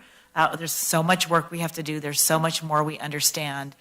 And I'm just glad that we've leaned into it the way we have in this county. I just want to also give a shout out to the board. I was on the board for maybe 5 years. Hardy and I were just chatting. I never stopped learning. Every single I didn't miss many meetings, and every single one I learned something new about. And Shira, you were there all that time too, about what was going on in our community, about another tweak we did to the program to make it work better, another way we figured out how to reach a different set of kids that we hadn't been reaching before. It just takes constant innovation, and our programs have stepped up to it, and our board I love the people on the board. They bring in their lived experiences and make sure that we're addressing the real issues, not just what we're reading in studies. So it's a long comment, but I'm just so proud of this board. And just a shout out and a point to make about changing appointments. I did not want to leave the board, but I felt it was important to share the appointments that we have here, to move them around so we all get a chance to learn. I wish every one of us could sit on that board and learn how much we do. And I know Hardy had been really interested, so I was sad to go, but happy to hand that appointment off to Hardy. And we should all sit in when we can. So I can't say how proud I am enough about this program, and I really hope we can find a way to maintain the services with what's coming down. Thank you so much. Hardy? Thank you so much, Marie, for your leadership on the board, and also past chairs of the board. Like Supervisor Hall was saying, I go there and I just learn so much. I never have a lot to contribute, but I learn a lot, and I'll chime in with something like, hey, what? And they're like, hey, well, hold on, that's not part of this. But I'm always learning more, and I think that's the key for me. And the lived experience is fascinating to me, because I think if you remove the stigma, almost everybody is either connected to mental, behavioral health, or substance use challenges with somebody they know or somebody they love or somebody they care about. way back when I got on the board, I talked to Ryan and Phoebe about our mental behavioral health programs, and have always been fascinated in their applications, particularly in East County. A couple things that came up for me. Priya gave us a presentation on the audit structure, which was mind-boggling that the state of California puts these audit regulations on our programs. And we have, I'm just going to summarize, but multiple staff members working for multiple months just to provide data back to the state to get our funding. And now that same funding is under jeopardy through HR 1 cuts that are cascading down to the state level. I'll be in Sacramento tomorrow, hopefully working on this with CSAC and other members of the board. So it's just hard when the state of California asks you to do something with realignment dollars and then they spend all of your well-deserved resources doing audits on the money itself. So just throwing it out there that our state legislator, they need to work better to help us deliver this service without consuming all the cost in audits. I'm really stoked on the Medi-Cal billing, and the amount of money you've brought to the bottom line is quite impressive to me. And that says something about the number one driving figure you showed us, across the 58 counties. I think it says something about what you're doing. And then just one plug, if people aren't familiar, Crow's Nest Ranch is a mental behavioral health provider in East County that's recently done whatever they need to do to become an authorized provider of sorts. Am I saying that correctly? So we have a resource in our tool chest to meet the needs in East County, which I like. And then another plug for teen mental wellness, which is my big care about. I think it touches many of us. And in the fall, we'll do our bike race again and contribute to the people that can help make a difference on the ground. So I just want to thank people who have contributed, helped us put that together, and kept that topic area forefront for us. It's a defenseless population. I think a lot of times we take for granted until they get to be an adult and they get inside the system and we can identify their needs. But I think really trying to help them when they're younger is one of the keys that I'm really committed to. So thanks again for your service on that board. It's a lot of time, and I think you do great work. And I'm honored to be a part of that board and be there with you. Do you mind if I make a couple more comments? Yeah, give me a second. Okay. Sorry. Yeah. Just to complete what we're doing up here, and then you're more than welcome to make a couple more comments. I agree with all the comments that have been made by my colleagues. I just want to say, I think, we do a tremendous amount of work in this space for a rural community, and I think it really shows when Prop 1 was passed and counties were going to be required to provide mental health facilities in their community. My first thought was, we'll never be able to do that here. We're far too small. We're going to have to partner up with other rural communities to create a regional center. So the fact that we were awarded that money to build the facility here, I think, is a true testament to how successful our programs have been. And I think that we are a model for rural California for how to do things. So very grateful for all the work that you do. And if you have a couple brief comments, that's great. And then I'm going to open it up for public comment. Sure. Go ahead. I just wanted to say, Carrie and her team have started an access team, which they've always had, but it's changed. So I had to take a community member to behavioral health, and we were seen immediately back when my child was receiving services. It was a period of time before you got to see a therapist and have some intake. So that's one amazing thing that I forgot to mention. Also, the crisis team for my family, the crisis team was not available. So it was police officers coming to the house, which stressed out my child, who was an adult at the time, and didn't always result in good outcomes at the home. Watching your child be handcuffed is very hard. So having the mobile crisis unit is amazing. And finally, the new PUF unit, I can't tell you enough how excited I am for it, because my child was in 14 facilities, and from El Dorado to Sacramento up to St. Helena. a few in the Bay Area, and as far away as Bakersfield. So it was hard to visit him. So this will make keeping families intact so important. So anyway, just wanted to let you know that too. Thank you. Thank you for sharing your personal story as well. I think that's extremely impactful for the community to hear from people who are actually involved with the system and both successes and failures that they've had with it. So really appreciate that. All right, at this time, I will open it up for public comment. And I know you made your public comment earlier, so thank you for that. Is there anybody in the audience who wishes to speak? Hi, my name is Christine Kelly, and I just want to give a shout out to behavioral health for the process that they went through with that facility.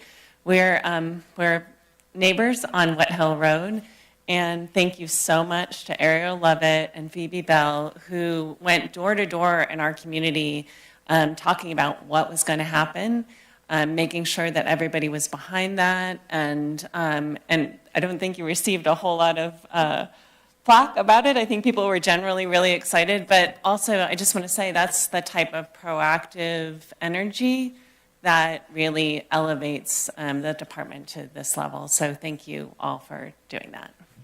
Thank you. Anybody else? All right, we'll close the public comment. And, yeah, I'm sorry, no phone? Any No phones? callers, Okay, Chair. thanks. If there's no other additional comments from the Board of Supervisors, I would entertain a motion to accept the presentation. So moved. Second. District 1.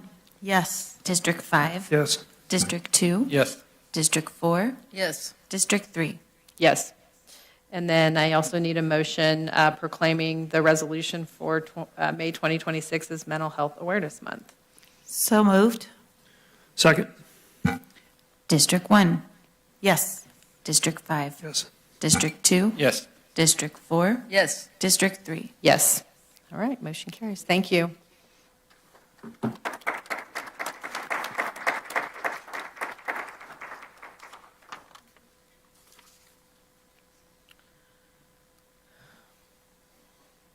All right, moving right along. I think, Kimberly, you're doing this one. All right. So our next item is an informational presentation from the Community Foundation of Nevada County on progress and implementation of contracted services with the Economic Development Office of Nevada County. Kimberly.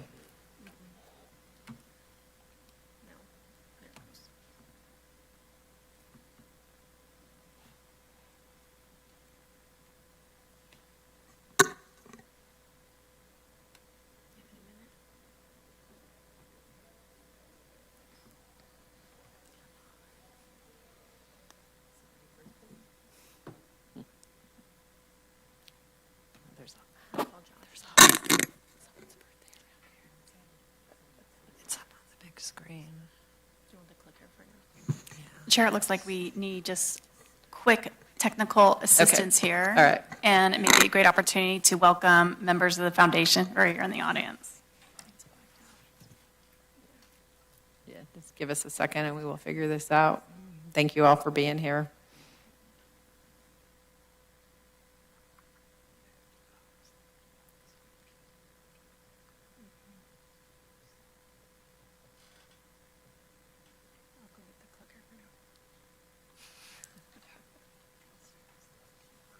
I can use the keyboard. Okay.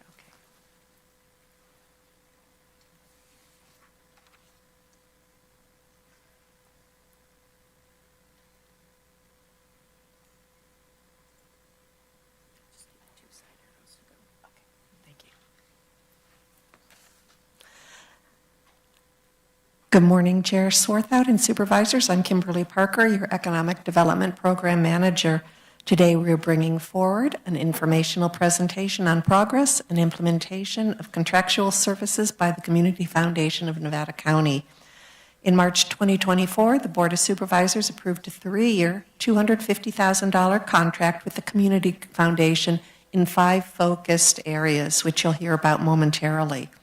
Along with this was a commitment by the Community Foundation to provide a 2-time match of $500,000 over the same period to support its operations, giving them a total of $750,000.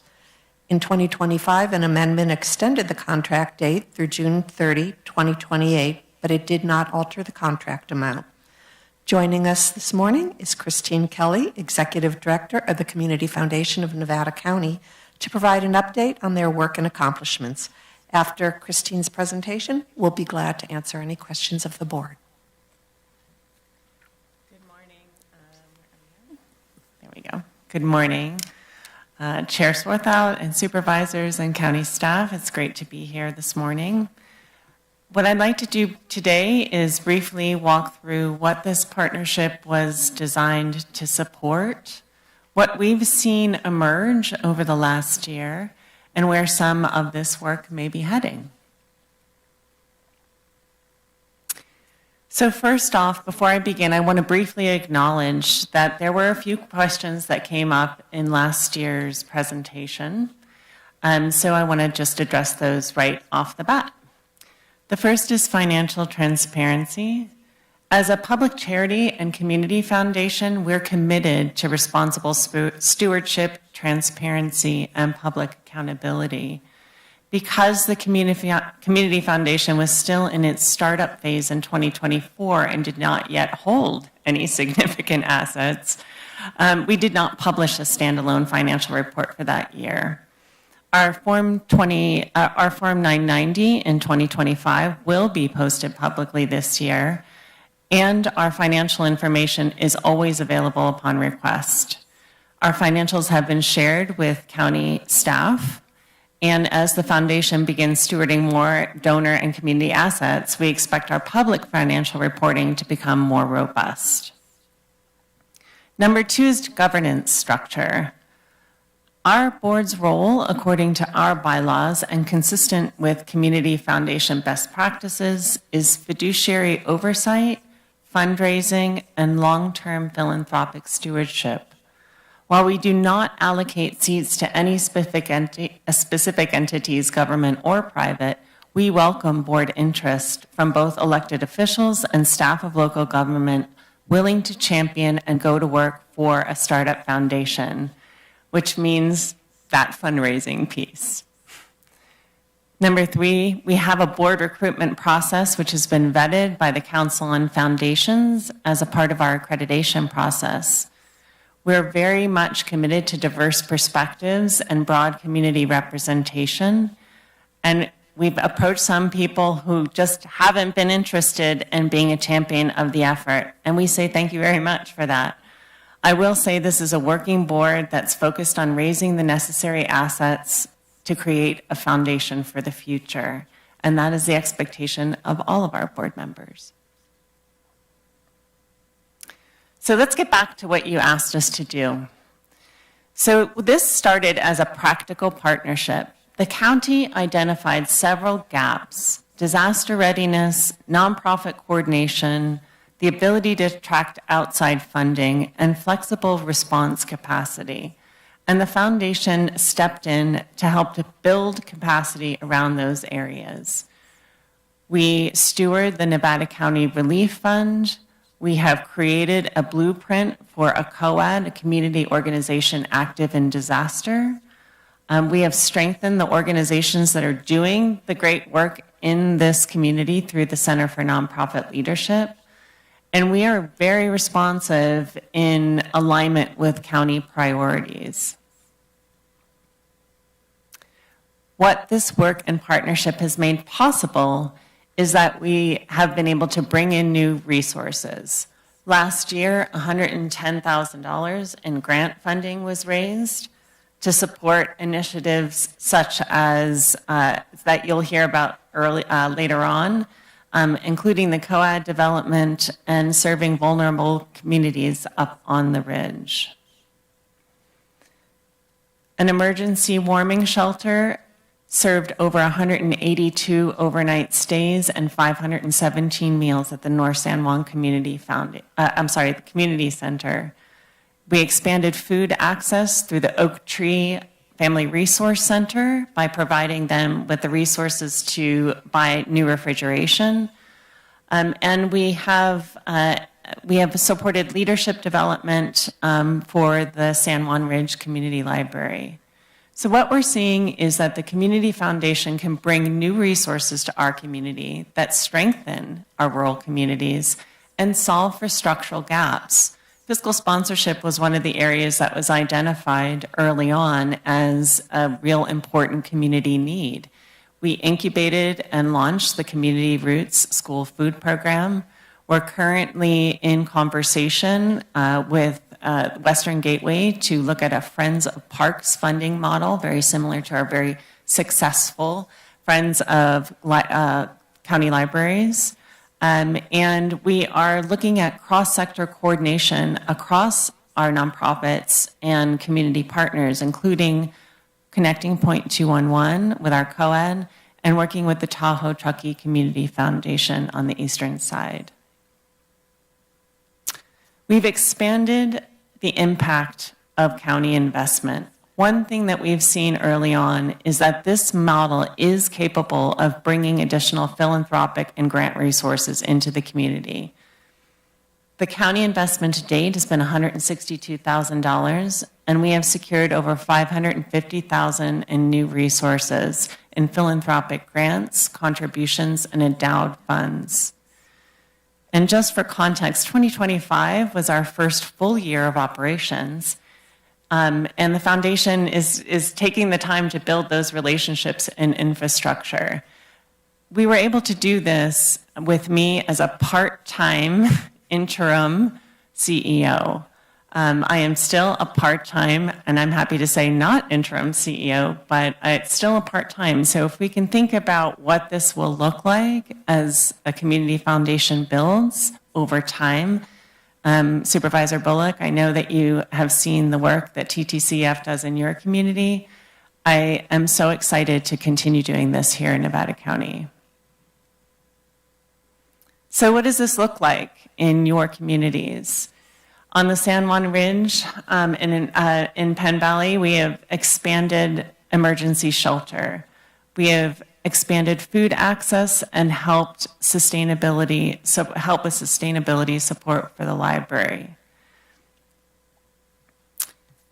In the Nevada City and Grass Valley areas, we have if we are going to have a disaster, we have a relief fund that is ready to be activated within hours. We have a co-ed blueprint complete with Partners Align. My colleague Erica Casina, unfortunately, had jury duty today and won't be presenting on the co-ed, but I'll do my best.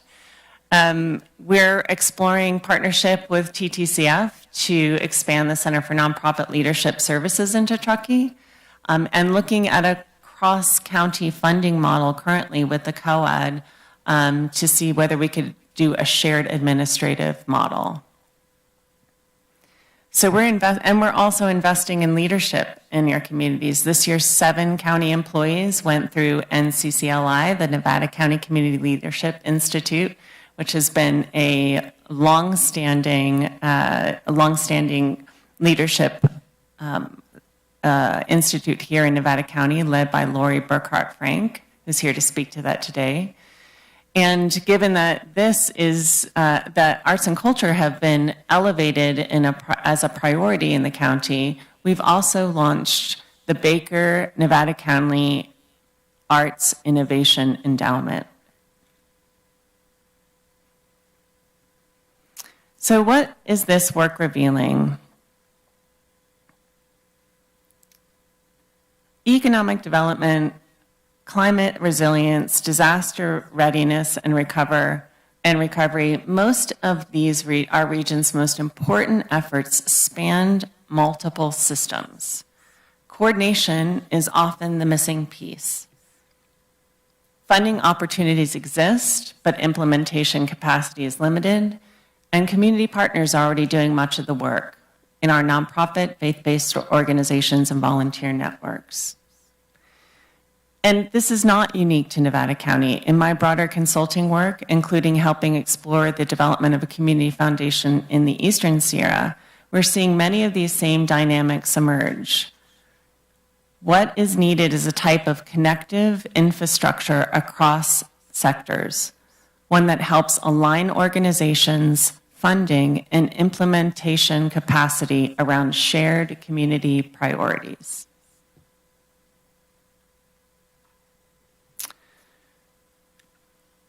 What we're increasingly seeing is that community foundations can play a particular role in work like this.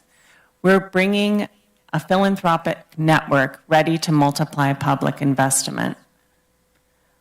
We have trusted, neutral community governance.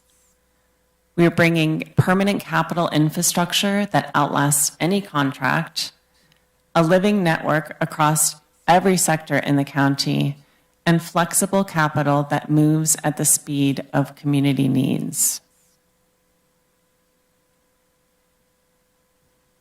So where is this work going? These are early stage directions, not formal proposals, but areas where we're beginning to see momentum. Regional collaboration certainly is one. Early conversations with the Tahoe Truckee Community Foundation are exciting in thinking about building a shared administrative model that will leverage the funds that we have, that the county invests in the COED, but also bringing the Center for Nonprofit Leadership up into the Truckee region to help with organizational effectiveness and capacity building. We're looking at the ability for the community foundation to hold shared priorities with the county.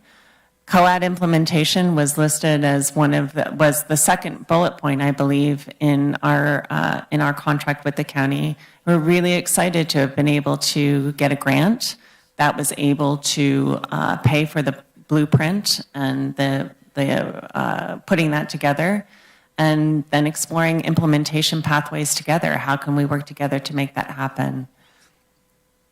We are in the middle of a national accreditation through the Council on Foundations, National Community Foundation Standards, that will strengthen governance, financial systems, and accountability.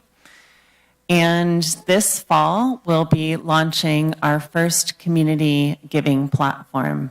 I'm sure many of you are familiar with the Sacramento Big Day of Giving or Tahoe, Truckee's Give Back Tahoe effort. We will be working with our nonprofit community to do the same thing here in Nevada County. So what we are trying to do is we are aligning with county core priorities from emergency preparedness to economic vitality and community well-being. We're seeing that this is the kind of partnership that can support work that spans systems, organizations, and funding sources in ways that don't readily sit within one area. So we're strengthening community systems, expanding economic and community opportunity, and leveraging resources for emerging priorities. This is a flexible, community-based approach to advancing priorities that require coordination, partnership, and resource alignment. I was going to turn this over to Erica Casina to talk about the COED, but I'll walk through a few of these slides. Erica's on jury duty. I'm so grateful to see Alex here. Alex was critical in, Alex Keeble-Toll, who's the director of OES, was critical in being a partner in helping the COAD develop. And I love this quote: "A resilient Nevada County requires the whole community to be involved in disaster planning and preparedness." So why a COAD? A COAD is a consortium of nonprofit, faith-based, and community organizations that coordinate to reduce duplication of efforts across disasters, identify gaps in services and resources, coordinate across all phases in preparedness, response, and long-term recovery, and reach populations that government messaging may miss. They serve as the bridge to the trusted messenger organizations. There were 107 potential COED participants were identified. Of those, 42 organizations engaged in the planning process, and we did this through a $75,000 grant from the League of California Community Foundations. So how does it work? Nevada County OES stays at the top. The COED is centered in terms of aligning nonprofits, faith-based organizations, and community partners. It identifies service gaps and unmet needs, and it operates parallel to, not within, the government command structure.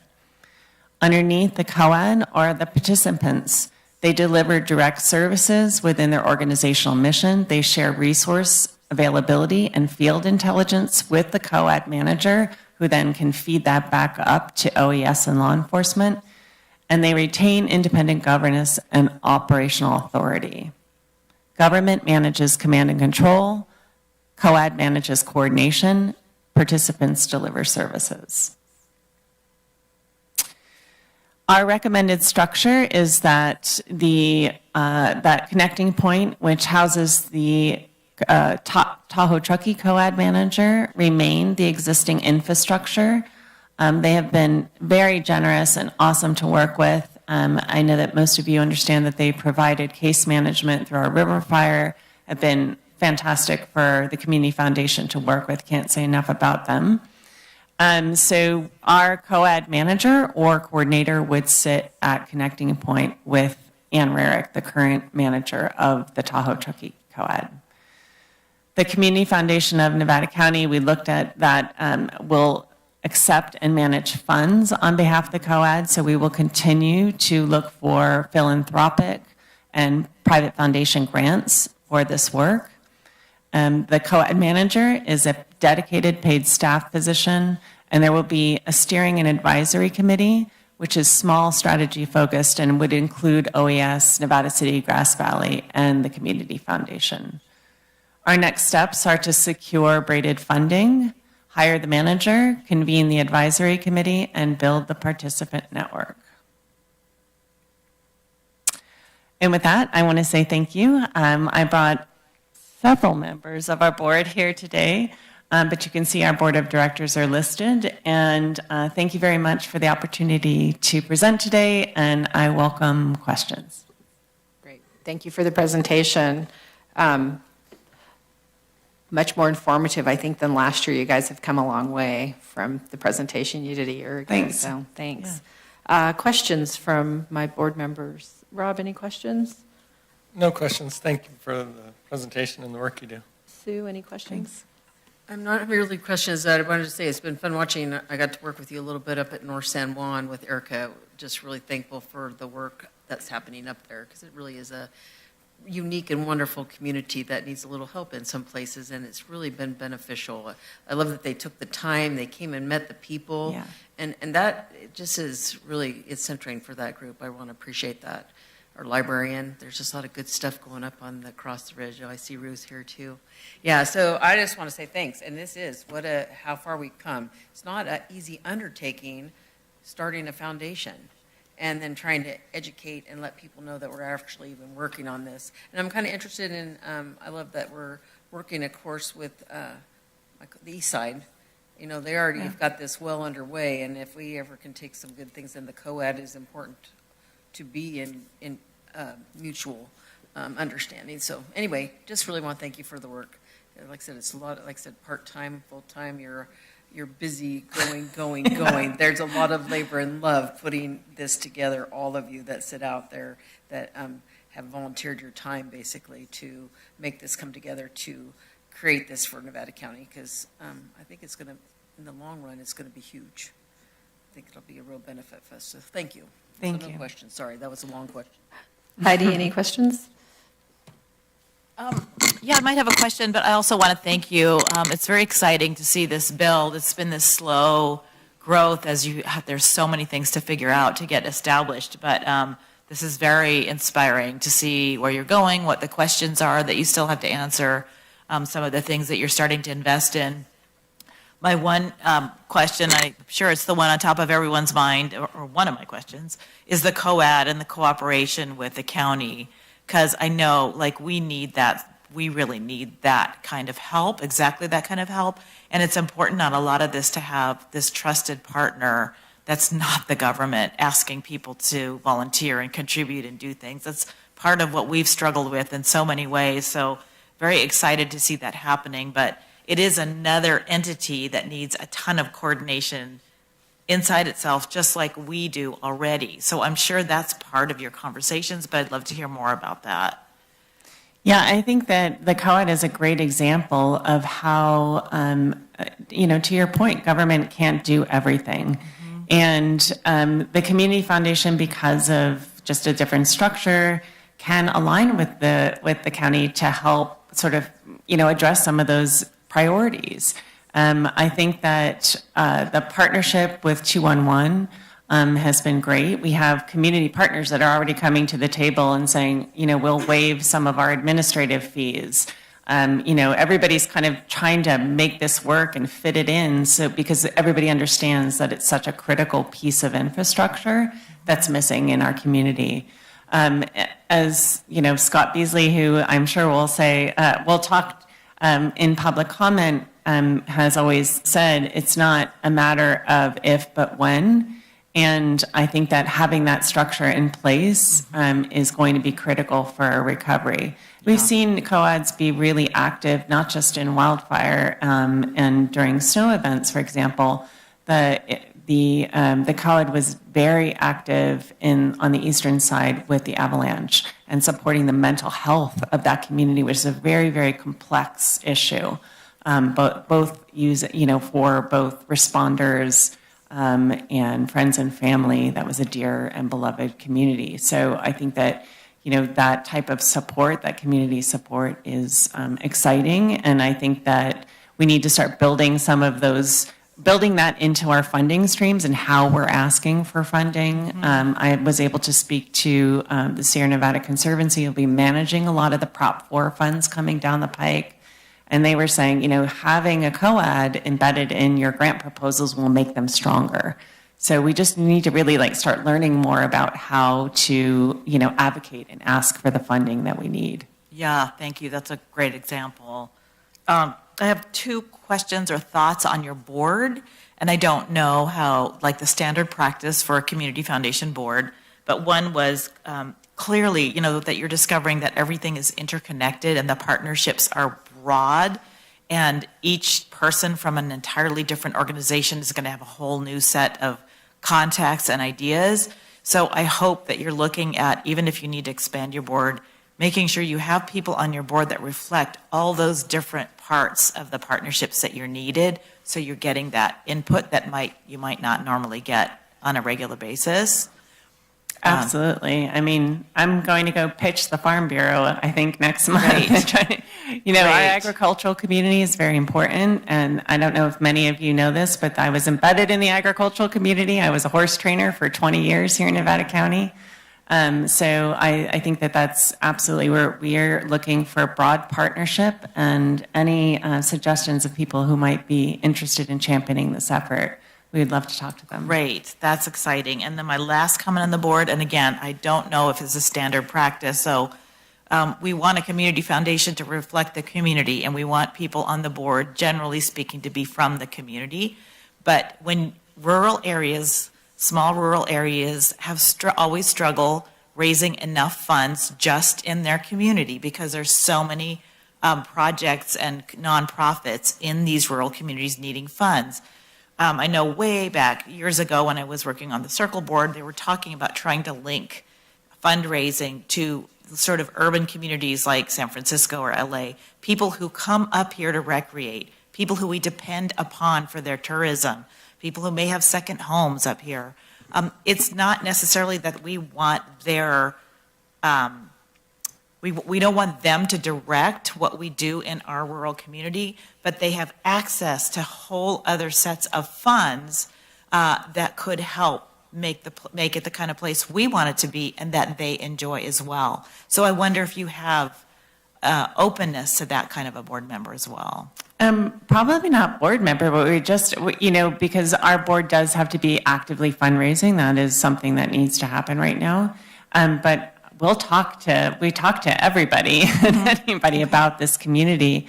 I know that, Stacy Caldwell up at TTCF, that's very much a second home community, and it's difficult to sort of, really understand what that balance is. But, because of my connections with the League of California Community Foundations, with Tahoe Truckee, expanding our network, I think our board has an expanded network. We're always interested in hearing, broad perspective about, to your point, people who are going to appreciate and love this community but may not live here.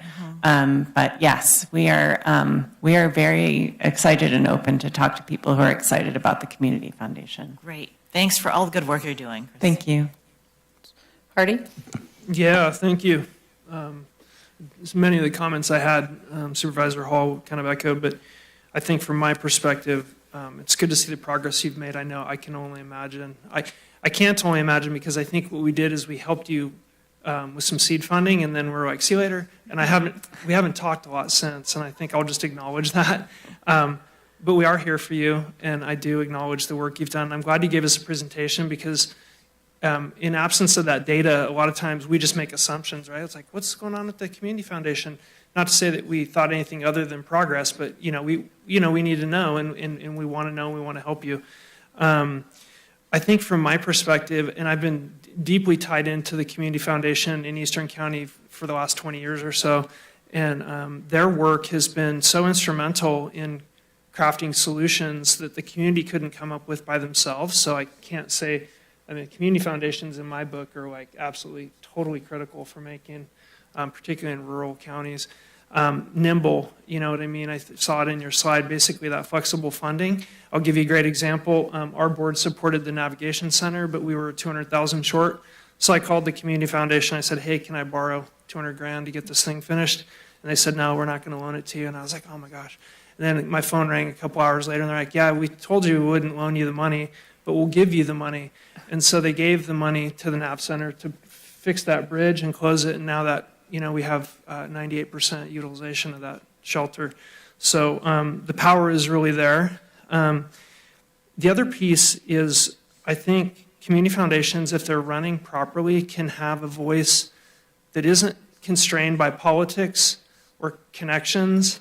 It's kind of a funny thing when you're fundraising, but they can highlight community problems that maybe some people aren't willing to dig into.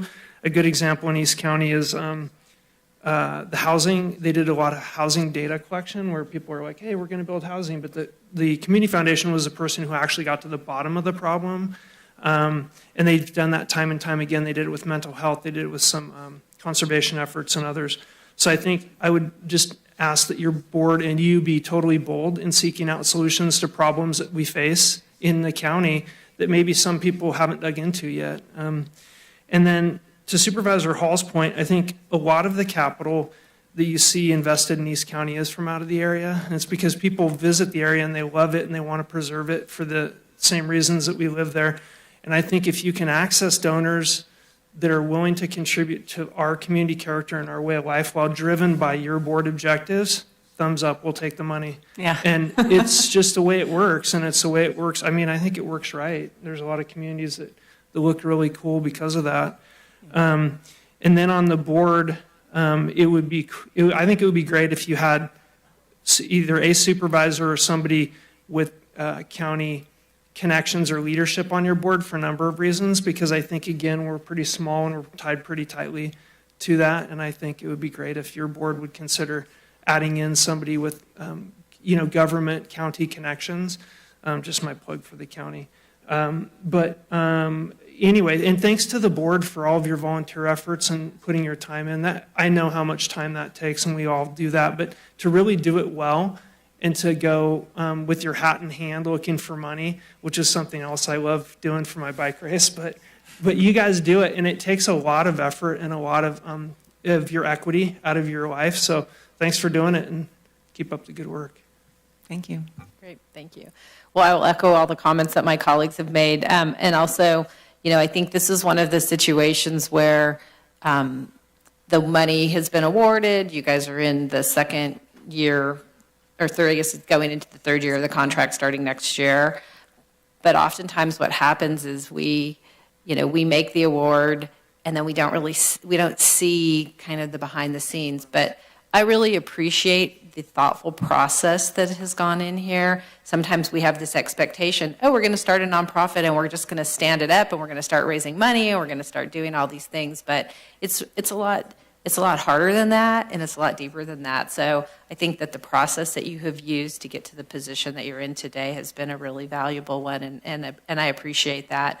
As far as the board makeup, I know I've had that conversation with you, individually, and potentially we can talk about, what that would look like. We're not in a position to require you to do anything, but I think, you've heard it from a few of us that it is important maybe to have a little bit of county and more involvement with your organization, just for the communication and for us to be able to help you additionally. I think that's the main part is, let us help you to see how we can continue to both be financially and supportive as well as resource supportive. So with that, I will open up for public comment. It sounds like maybe you had a few of your board members who wanted to come down and speak.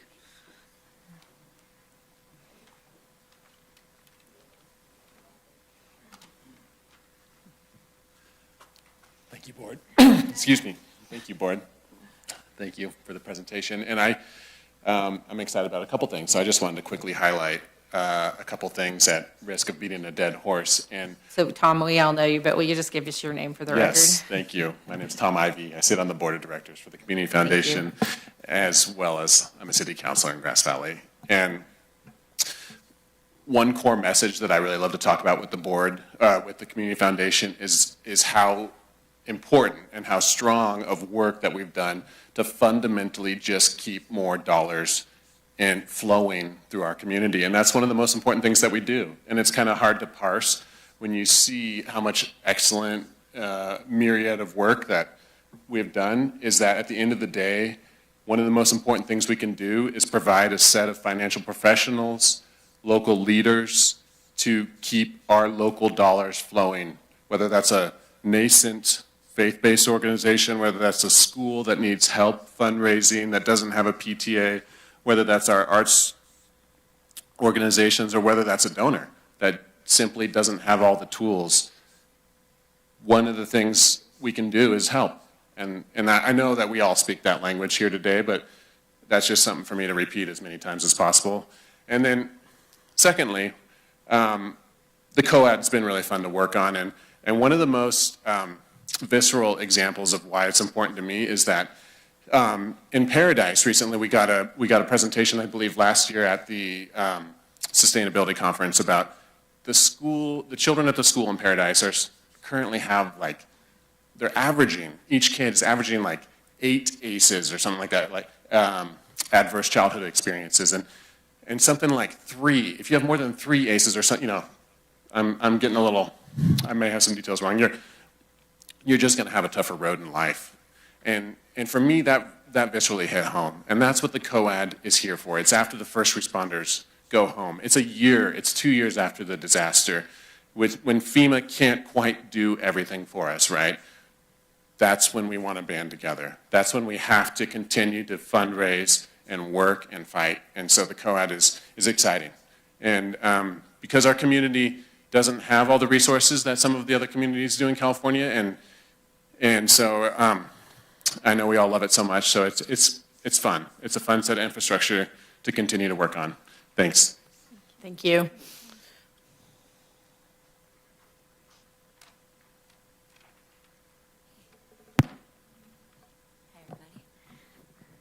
Hi, everybody.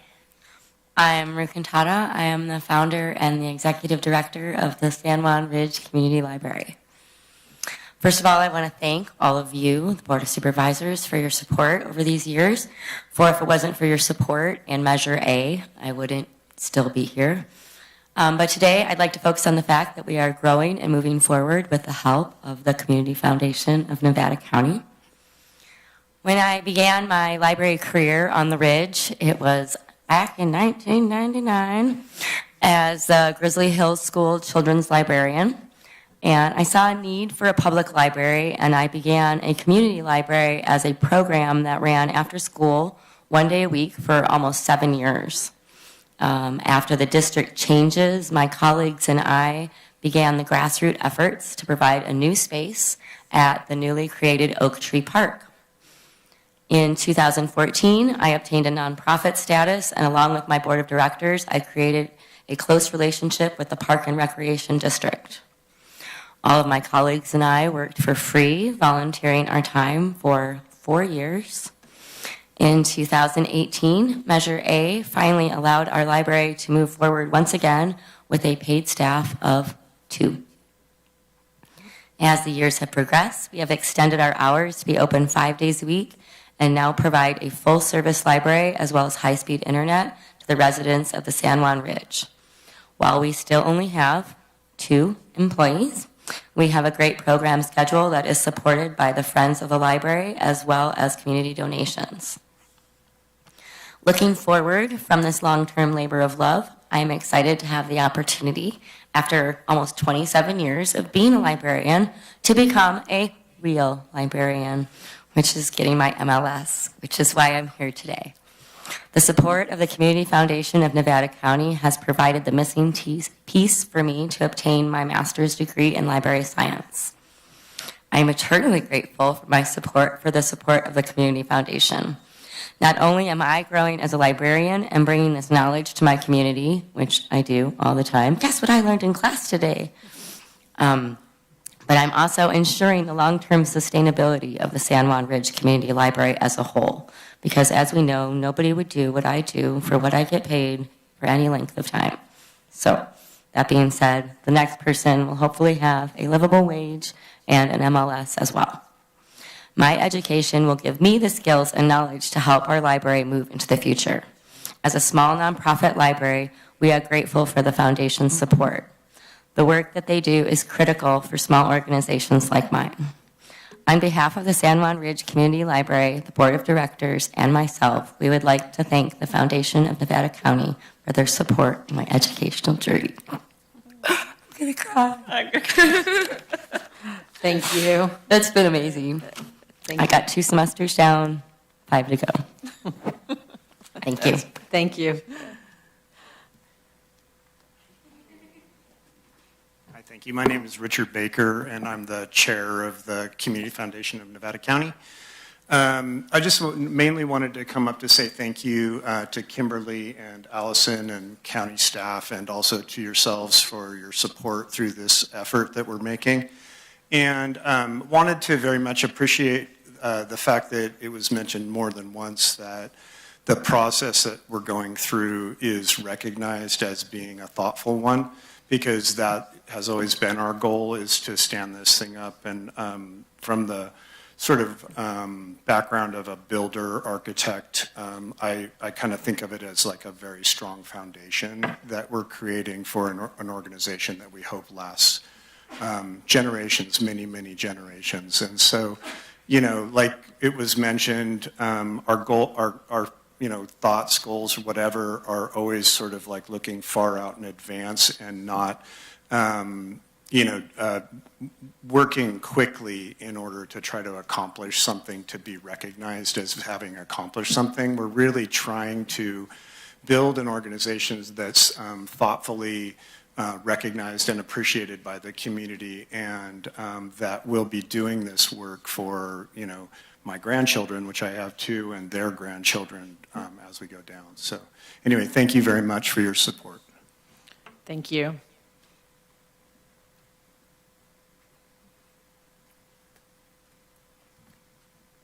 Hi, my name is Michelle Amador, and I'm a Grass Valley resident. I'm also a board member of the Community Foundation, the board secretary, and the development committee chair. And I just wanted to say and express our thanks for the county's investment. I can see how excited that you share our excitement about the accomplishments so far. And yeah, just wanted to say thank you so much. We're excited to have your partnership. Thank you.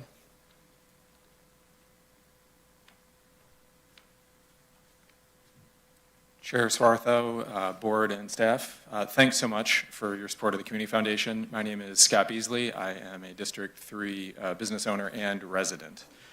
Here today as board member of the foundation and chair of the investment committee. One of the tasks of the Community Foundation is nonprofit capacity building. And we're now at a position with the investment committee that we can do just that. For better or worse, I'm an econ major and think like one. And one of the things I'm always looking for is a multiplier effect of every dollar that goes into a project, every hour that gets spent. Much like when you log in and look at your bank account earning 0.0%, we have a number of nonprofits in this area that do the same thing.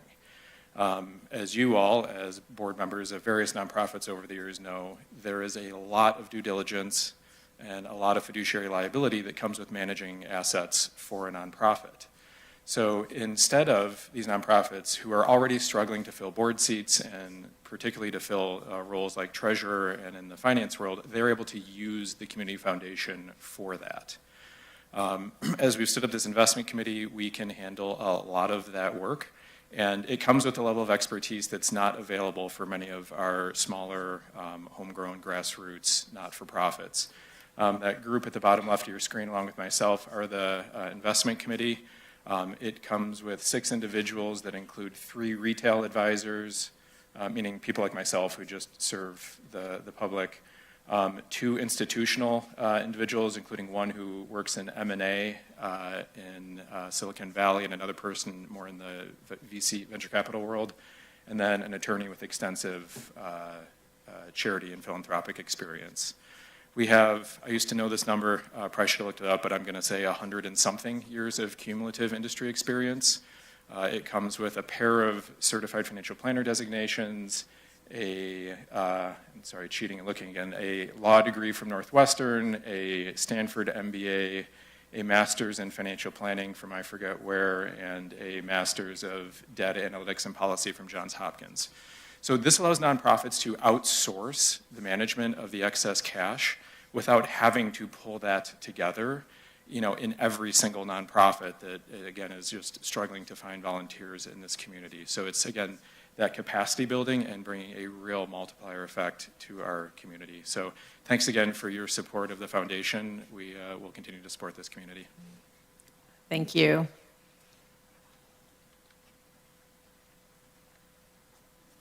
Good morning. I'm Lori Burkhart Frank, and I'm the facilitator for the Nevada County Community Leadership Institute. And this fall, we'll be celebrating the 30th year that this institute was started. And we have finally found the most perfect home to support this leadership growth that NCCLI has. And I was doing some numbers, I think 35 to 40, 45% of our 616 graduates are county employees. We have so many organizations that send their folks through NCCLI, as well as individuals that hear about us and want to make a contribution with their leadership to this community. We start the season with a presentation on the Community Foundation, and that's something that each participant learns about now that we are part of the Community Foundation, and they look forward to having a bigger impact in all ways. So again, we want to thank your support of the Community Foundation and thank the Community Foundation for being the perfect home for NCCLI. Thank you.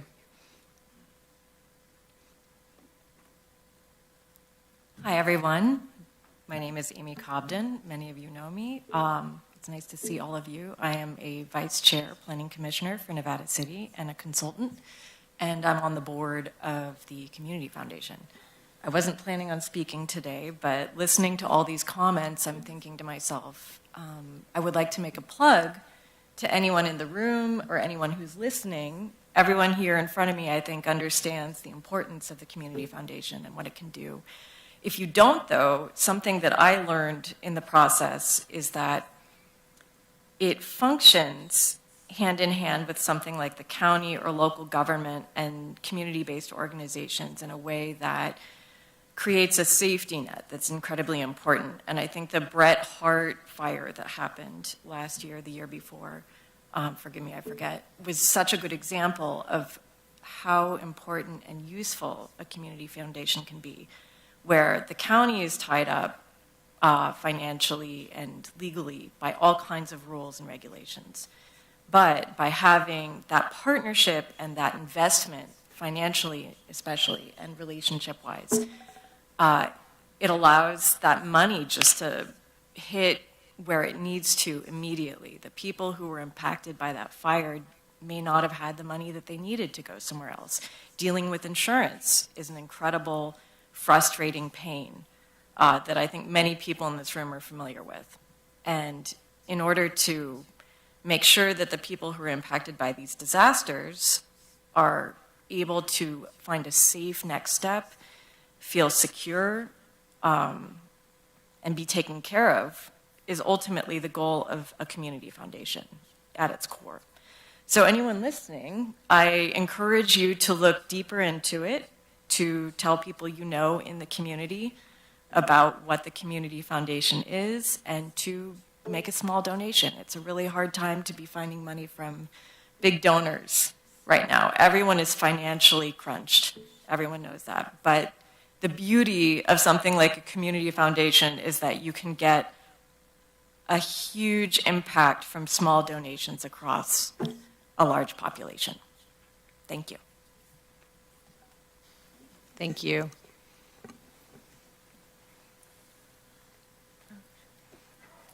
Good morning, Yalmaz, District 1. I'm very impressed, Christine and Wendy, and all the board members with everything you've read so far.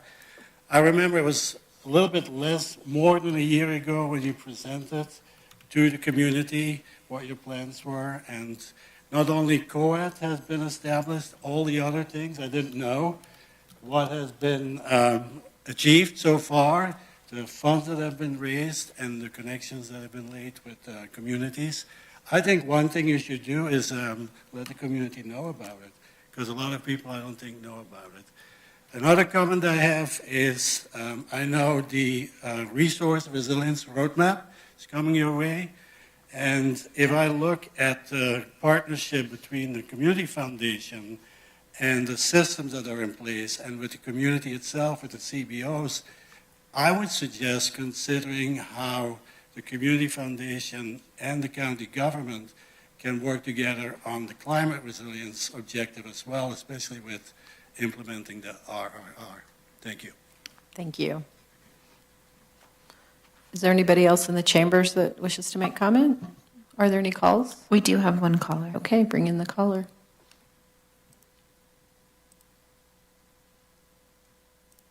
Hello, my name is Pamela Rosada. Can you hear me? Yes. We can hear you. My Go name ahead. is Pamela Rosada. Thank you. I live up on the ridge, and I apologize for not being down there today to be at the meeting in person, but it was just impossible for me to get down there. I am an RN and a public health nurse. I am retired after 23 years as legislative staff and an advisor to our legislature, and I am the founder of the San Juan Ridge Community Coalition. I tell you this not to say how wonderful I am, but to hopefully add a little bit of credibility to my comments. The San Juan Ridge Community Coalition believes if we put the right people in the room together, magic will happen. And some of you are aware of the work that's been done up here and would probably agree with that statement. I imagine Sue is nodding her head, although I cannot see. So first of all, I would like to say huge shout out, big kudos to the Community Foundation of Nevada County. Last year, Christine Kelly contacted me a few months after the women's tea last March of 2025. She had heard me make some comments, and she reached out to me because she was very interested in having a presence on the ridge. And that phone call delivered almost $40,000 up here. That's part of the money that went to Rue at the library. Part of it went to the community center. Part of it went to the FRC. Proof positive that it would just put people in the right room together, accident and create magic, because Christine heard me that day almost by accident, now didn't she? I'm so impressed with the work of the Community Foundation, especially given that this is just your first year of service. It's unbelievable to me the amount of work you have already completed. Let's switch on to that COAD for a second. I was involved in that process, and I can guarantee you that every entity that was involved was very enthusiastic and very excited about this process ramping up. And I'm looking forward to doing anything I can to help move this forward. And I'm very excited by the heavy presence of Ridge people in that process. Almost all of our providers up here were present, and that was just amazing for me. Three other things I want to say real quick. It's kind of more of a comment directly towards Christine. Christine Kelly, I have been talking with for about a year and a half now, who has many, many clients from the Bay Area that have property here, and she and I are planning one day for a fundraiser. Let's talk. A little while ago, someone mentioned ACEs Aware. I had the good fortune to work on that program while I was still working, and 4 or more on a scale of 10 leaves you at high risk for physical, emotional, and mental issues as you mature, causing you to maybe not be able to thrive. Sierra Nevada Memorial Hospital is working on making more of our clinicians ACEs aware, and I want to do anything I can to help with that. And then I'm going to cheat. I'm going to take one little second here to make a comment about the Mental Health and Substance Use Disorder Board. I listened to that accidentally because I just happened to pop into the meeting at the time they were presenting and was so thrilled to hear about what's going on. Sorry. It automatically cuts off after 3 minutes, but we appreciate her comments very much, and we'll follow up to get that last comment in there. So, is there anybody else in the chambers that wishes to speak on this? Yeah, no, sorry, Michelle, you only get one shot. That's how we do it. It's okay. You can tell us offline. So, really appreciate everybody coming out and speaking today, and I do want to comment on what Amy said about the Bret Hart issue. I was there that day that fire happened, and as I sat there and talked with the people who were displaced in a very traumatic way, the Red Cross was there, and they said they give you a debit card with some dollars on it, and they say this will hold you over until your insurance kicks in. And I guarantee you, not a single one of those people had insurance. So I was so grateful that the Community Foundation stepped up and really helped. For me, it was a perfect example of seeing the work that can be done when we have a foundation. And I applaud that effort. I know it was I think it was 2 years ago. I think it was pretty early on in the work. But just knowing that we have that resource in our community. You know, for me, the Paradise Fire was my first real awareness of what a community foundation does and what they can do in an incredible disaster. And they took in millions of dollars from all over the country and the world and distributed it to the appropriate people there. So I think, I think you said, it's not a matter of if, it's when. And communities that are prepared get through things a lot better than communities who are not prepared. So any final comments from anybody else on the board? Okay, if not, I would look for a motion just to accept the presentation that we've heard today. So moved. Is there a second? Second. Okay, and we can do a voice vote on this one. All in favor? Aye. Any opposed? Great. All right, thank you guys so much for being here. And I apologize to our next 2-hour fire. We're going to just take a 5-minute break before we go into our next presentation.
Your patience. Our next item is Emergency Services Director Alex Keeble-Toll is going to make a presentation with all your friends from CAL FIRE. Welcome. Thanks for being here.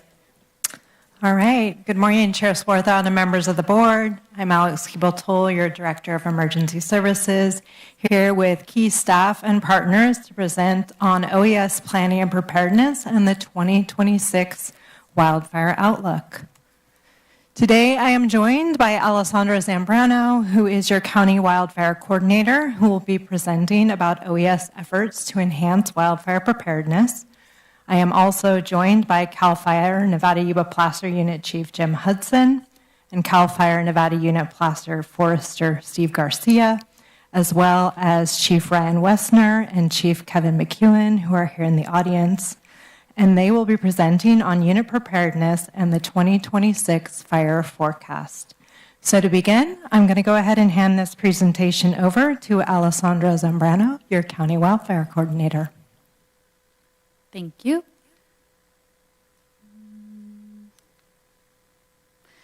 All right, my name is Alessandra Zambrano. I'm the County Wildfire Coordinator in the Office of Emergency Services.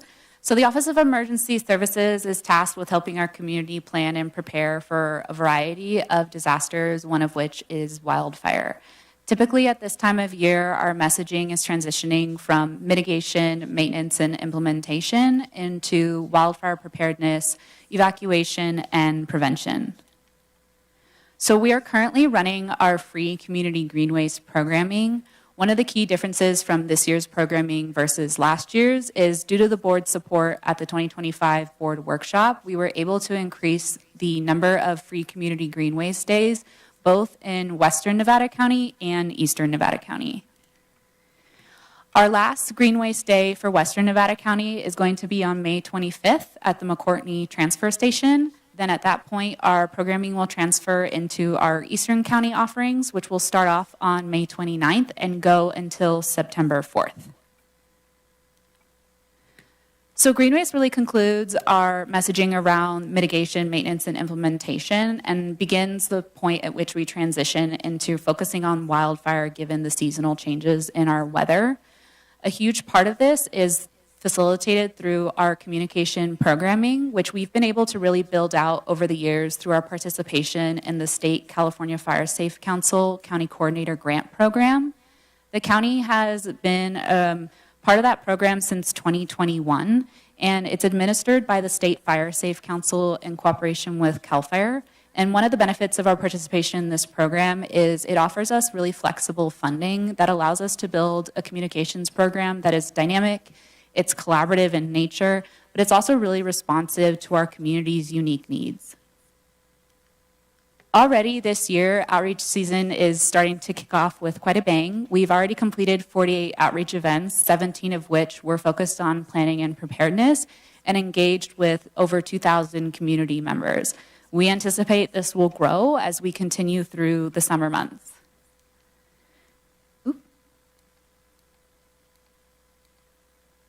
One of our main messages for this season is focusing on our transition to the Nevada County Alerts platform, which was launched on April 14th. Our transition to this platform was supported by a really robust outreach and engagement plan that was both in English and in Spanish and helped us accomplish over 7,000 signups in just 7 days. We supported our Firewise communities by helping them to retire old materials and bring on the new outreach materials with the new system information. They're really key in helping get neighborhood signups. We also created an instructional film that teaches users how to easily utilize the platform and its various features, and recently hosted a community training on our virtual office hours platform. There will be a countywide test of the new system on May 28th, and we do ask your support and participation in getting that message out to your constituents. We also prepared a final draft of our countywide mailer that is currently in review. This will go out, anticipated in early June. It will inform people about the new alert and warning system, as well as the variety of other systems that are available in our county just in time for the summer months. We are also collaborating with the library this year to run a youth art contest for Nevada County elementary and middle school students. Our goal is to get some unique youth art that we can use in future outreach and education materials and really highlight the creative nature of our youth community. Finally, one of the last things we did to prepare for this coming season was to focus on training our Emergency Operations Center, our EOC staff. We hosted our training on May 7th. It's our annual wildfire preparedness training. It was in collaboration not with just EOC members, but law, fire, as well as our NGO partners.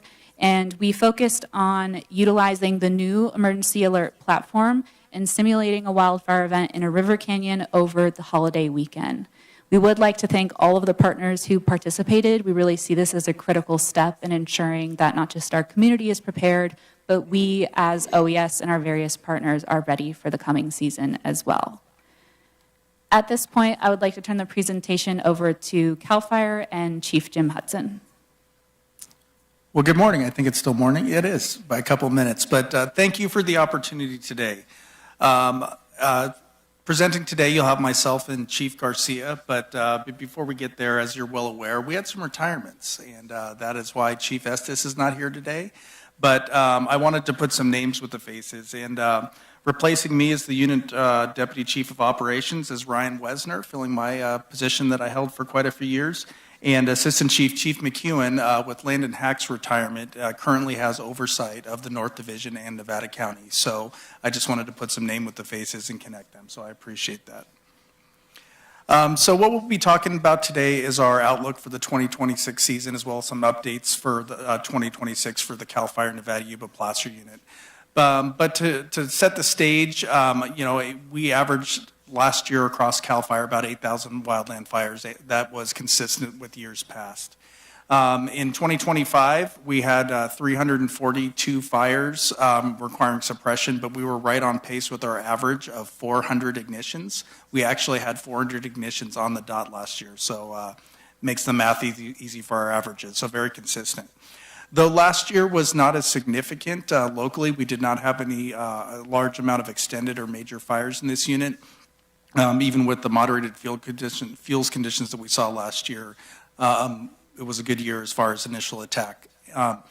If we look at this year, I think we were very nervous ahead of April, and Steve's going to give a robust update on our current fuels conditions, but we were trending in the wrong direction. So as far as fire behavior and fuels conditions, but April was a good month for us, and into May as far as the precept to postpone fire season a little bit. So again, 400 ignitions. The highlight last year really was we had the highest number of lightning strikes across the North State and many here regionally over the fall that I'm sure we all witnessed. Had 146,846 lightning strikes, and due to good IA initial attack across the region and the CAL FIRE unit, we were able to mitigate those. The largest fire in the unit last year was only 80 acres, and it was actually in Placer County up in the Frank Country in the grassland. So great year for us to maintain our mission of containing all fires of 95% to 10 acres or less. For the ECC, the Grass Valley ECC last year, we did see our average call volume. It typically increases 3 to 5%. We've seen as high as 7% a year, but across the three counties, we dispatched 38,000 calls, generating almost 72,000 responses, and almost 90,000 911 intakes at the Grass Valley ECC. So obviously still one of the busiest ECCs in the state, and particularly in the North State. And as an agency, we hit our average of 6,000 calls per year. Going into this fire season, the most significant update that, or changes that we're going to see is our upgrades to our fleet is in aviation. We're going to see our fourth C-130 come online any day. We will have one housed at the McClellan Reload Base to service this community, as well as our two S2 tankers here at Grass Valley. So that's going to be a big bonus. And then planning also, we'll have a C-130 at Chico Air Base to be able to service this region for large and expanding fires also. So quite a bit of air resources to our disposal here locally in the Nevada Yuba Placer unit.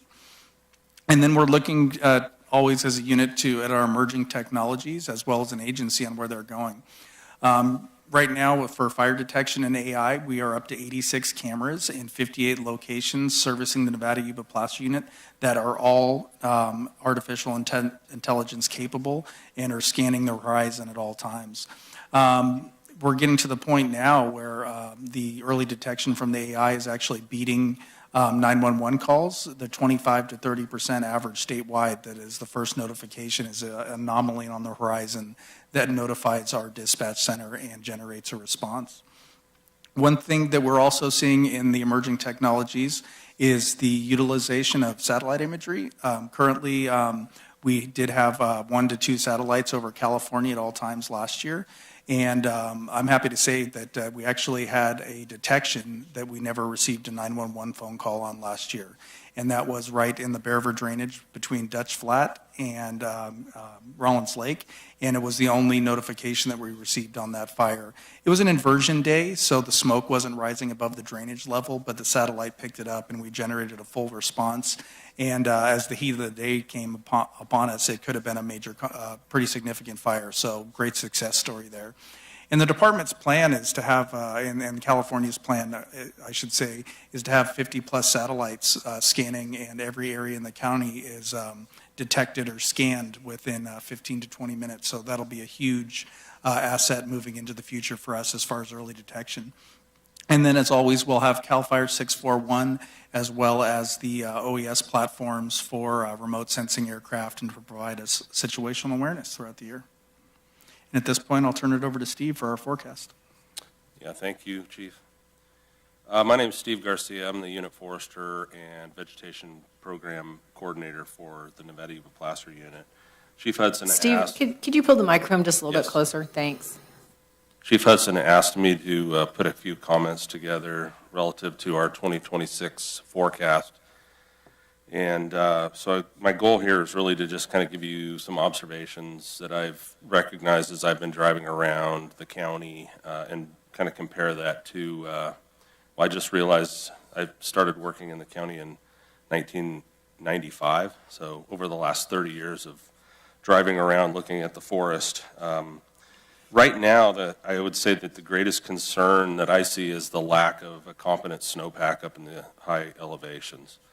This has a couple of impacts, not probably the worst of which is the lack of kind of a shielding effect that comes from that snow and ice sitting on top of the ground fuels.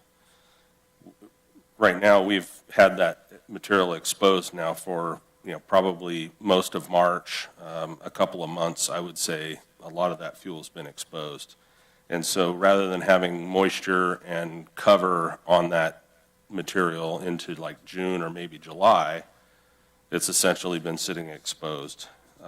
So what that means is it's going to be a lot drier as we come into this peak burning period, which means you could have a potential for larger, more aggressive timber fires. Now, the moderating factor there is whether we see any monsoonal moisture.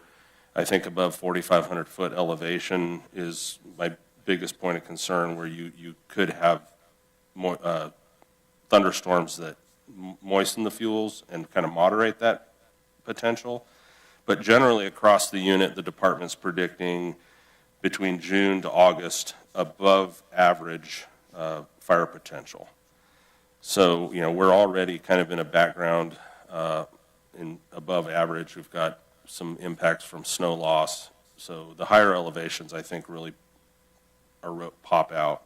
Now, we do have a potential for instability predicted July through September, and that brings a potential for monsoon with lightning events. That is predicted.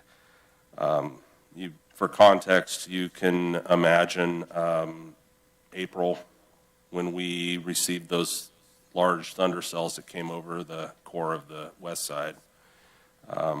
Those were laden with lightning and laden with moisture. So if that's the kind of monsoonal moisture we see and it's lightning with precip, then we'll be looking pretty good. But if it's drier and you have receptive fuels early in the summer, then we may be facing a little bit more critical situation. So just to draw your attention to the top right image, you can see that that image reflects the precipitation from March 31st to the end of April. You see that large purple blob that happens to sit right over Nevada County, portions of Placer, and as well as Sierra County. That represents up to 12 inches of precipitation that fell from those couple of storms that we had. So that's the moderating effect that Chief Hudson mentioned for our April fire activity. But that material, you know, it is drying. And so at some point we're going to see things dry out. We're in green up right now, and I'm estimating that probably in July we're going to start seeing those fuels come to what we would consider to be critical. Right now we're looking at across the state generally limited drought. The 41% of the states now are abnormally dry. We'll see as we, like particularly wind events that we saw over the last couple of days, as those continue, you're going to see more and more drought start to pop up across the state. One thing that I do see out there is a significant grass crop, and I'll talk about that in detail. But generally in our unit here in Nevada Placer, we look at the woody fuels, the larger woody fuels like the chaparral, the live oak, chamise, oftentimes the smaller saplings. And the live fuel moistures in that vegetation is what we use as our trigger for what we would consider to be, you know, above average fire activity. And so we are in green up right now. As the fuel moisture, or as the soil moisture decreases, then the fuel moistures will decrease and we'll start to see things drying out into July. The challenge is that over the last several years, we've had major snow events. And this year brought a little bit of that to us as well. Around the 3,000 to 4,000 foot zone, we did have, during the winter 2025, a bunch of material that broke off, fell on the ground, and is now lying there as dead. The dead fuel moistures are tracking kind of with what we consider to be historically low. So right now we have fuels that we measure at the Nevada City Fire Station. Those values are coming in about 12% moisture. 12% is kind of the key for when a sawmill's kiln drying their lumber to make it stable. And that's where we are for our fuels right now. So basically we have kiln dried lumber laying on the ground in April. And I would say that that's kind of abnormal. Talking about grass crop though, the measurements that have been collected at the UC SF REC down in Brownsville, or Browns Valley, they're recording 138% of historical average for grass. That's the third highest that's been measured since 1980. One measurement that we're not doing is the grass crop at the higher elevations. And because of the successive rains and the timing, we actually are seeing taller, denser grasses up at the 2,500 and 3,000 foot level that we wouldn't typically see unless we have a protracted kind of rain and sun like we've had since March.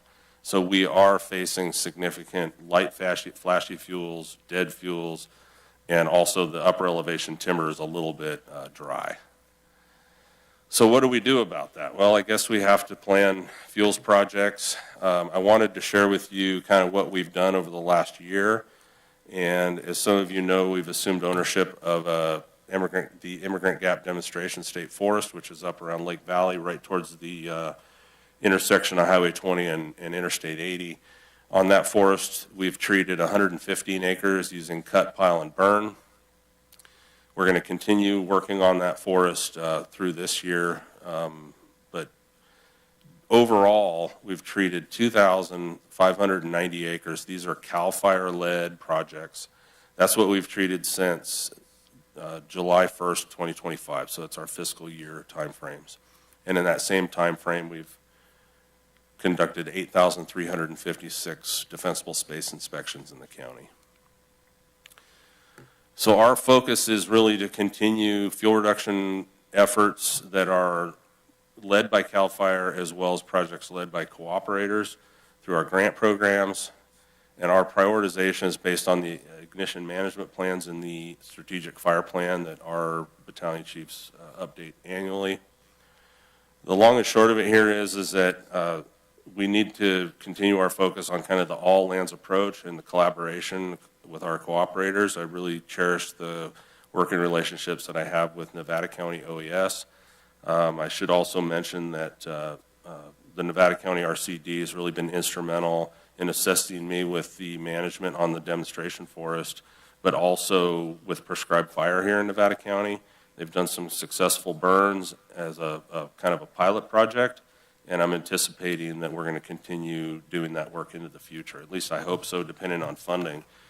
The Forest Health Grant process is kind of in the it's in the application phase, and we did have one project that was identified to advance for both CCI monies and Prop 4, and that's being led by the Sierra Streams Institute, and it's out in the UBET community. So they'll be moving forward with an application. So just a shout out to the cooperators that we work with to get this work done.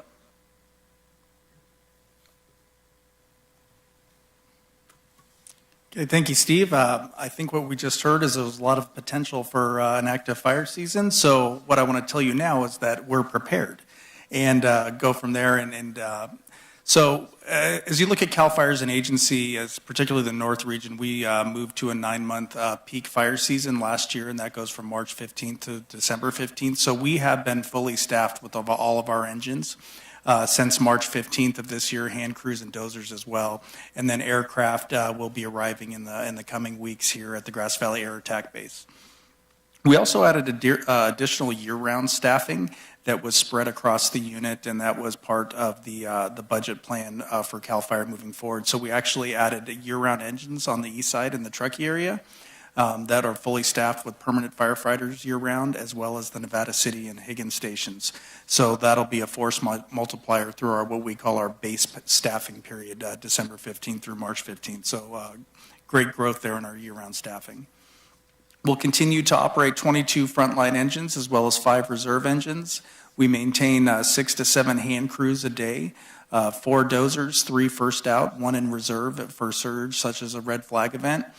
Continue to grow in our fixed wing operations, which I'll talk about here in a minute. It's specific to the Grass Valley Air Attack Base. And we're now currently up to 8 unmanned aerial systems or drone operators and drones in the unit that we use for recon intelligence. We will have our Type 2 helicopter at Auburn headquarters again this year, and the Type 1 helicopter CH-47 2,000-gallon payload of water at the Truckee Airport. And additionally, we added a additional assistant chief last year, which is sole focus is the Truckee and Tahoe Basin that before our East Division went from Auburn to Reno. And now that division ends at the Immigrant Gap, so great span of control for us and provide leadership around the clock up in the Truckee-Tahoe area. One thing I wanted to highlight is our Grass Valley Air Attack Base here. We installed a new retardant mixing system this year that is going to allow us to mix and load retardant 4 times faster than any base in the state. It is the first of their kind. And I think when you have fires like the river fire and the mosquito fire here within this unit, and you set records for the amount of retardant pumped and dropped in a day, that's how you get to the top of the list. So we're very, very excited about that. And also, I think I just wanted to conclude my portion with, as I've had the opportunity to present to your board before in my previous role, but I just wanted to relay to you my thanks and how much I value your support from this county, from OES, Sheriff Moon and the Sheriff's Office, the county executive staff, because it takes a group approach, and I totally recognize that, I value that, and particularly from your board, the support from CAL FIRE that we've received over the years is immeasurable. Most recently, working with county staff on looking on what are options to expand the Grass Valley Air Attack Base and the ECC on its current footprint, because both those are staying here in Nevada County into perpetuity, but with growth and emergencies, numbers and 911 intake. You have to expand into the future, and we're collaborating on that. And I just wanted to say thank you for that. So thank you again. And with that, that concludes our presentation, and we'll go ahead and open it up for questions. Thank you. Thank you. Thanks so much for the presentation. Questions? Hardy, you want to start? Yeah, thank you. Just questions or comments and questions? We can do comments and questions. Okay. Yeah, thanks for the presentation. We value your partnership as well, and I've always felt like we're totally informed with what's going on. Appreciate the additional resources, and I appreciate the state extending the fire season. I don't know what the right terminology or vernacular is, but it seems like fires start obviously early and they go later. So thank you so much for that. I'm totally echo, what your description of the data related to the fuels up in my neighborhood. It's dry and dusty. I was out in the backcountry a couple days ago, and usually it's still kind of mud season here and there, but it's pretty much dried out entirely. So very concerned about that. And then to your point on the air attack base, I know the board's got an initiative right now. Chair Swarthout set up an ad hoc for the airport, and Rob and I are on that. So really looking at what we can do to optimize that space for you in the area, the airfield, and the length and load bearing of the runway, and all those different things that go into making it productive for you. So looking forward to getting that done here in the next 2 or 3 months or so. One of the questions, does the state plan on using S2s for quite a while in the future? Is that a platform that you expect to be around for a while?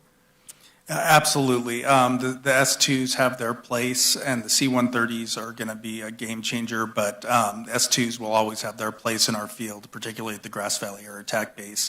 They're effective, in our communities and that we see in the terrains that we protect. Yeah, just curious. And then the rotorcraft use, is that kind of an expanding area or platform to kind of do initial attack in? Is that something you see CAL FIRE, or are they trying to add to that rotorcraft fleet for communities like ours?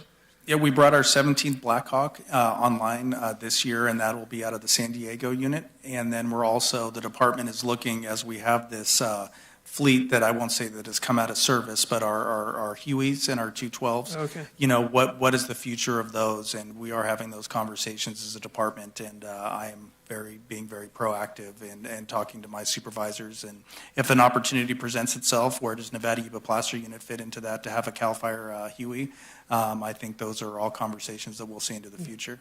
Okay, thanks. One more quick question on Washington Ridge Conservation Camp. Chief Estes gave us an update in the past about kind of changing numbers. They would go up and down and stuff. Can we just get a brief update on that? Yeah, absolutely. So we were in flux with numbers, depending on how many incarcerated persons or incarcerated firefighters that we have. So it has stabilized. We're sitting 2 to 3 crews significantly. The department has a plan for X amount of crews. And if that stabilizes, how do we increase from there? So it has stabilized at Washington Ridge, and we also have the National Guard here, obviously, housed out of Nevada County, as well as the 3Cs, our Placer Fire Center out of Christian Valley. So our crew numbers have stabilized. We haven't seen flux in probably the last 7 months. It's been very consistent. And one just quick question too. The helicopter, the Forest Service helicopter that's at White Cloud, with all the changes in the Forest Service and kind of their shifting around of priorities and personnel, are they still going to be adding? Are they going to be helping you still, or are they online or? Yeah, from my conversations with the Tahoe National Forest, White Cloud is the plan, as well as an exclusive use somewhere in the east side, most likely Truckee, like we do as well. So we are all about collaboration with the Tahoe National Forest when it comes to federal response or state response. Whose ownership of the land. When it comes to aircraft, we will always send the closest resource, regardless of patch on the door. Okay, thank you again for the support. Heidi?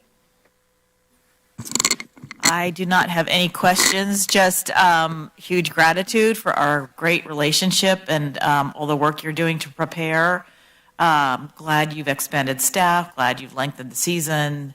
I mean, we saw a couple of fire starts already this weekend. I got to get my go bag ready. So just very concerned about moving forward. I know fire since I've been on the board 9 years ago, our approach to fire and fire itself has changed dramatically. And so it's, it's really important that we keep changing and adapting, and I'm seeing you guys do that, and we're doing that. So let's just keep the good coordination going and be as ready as we can. Thank you.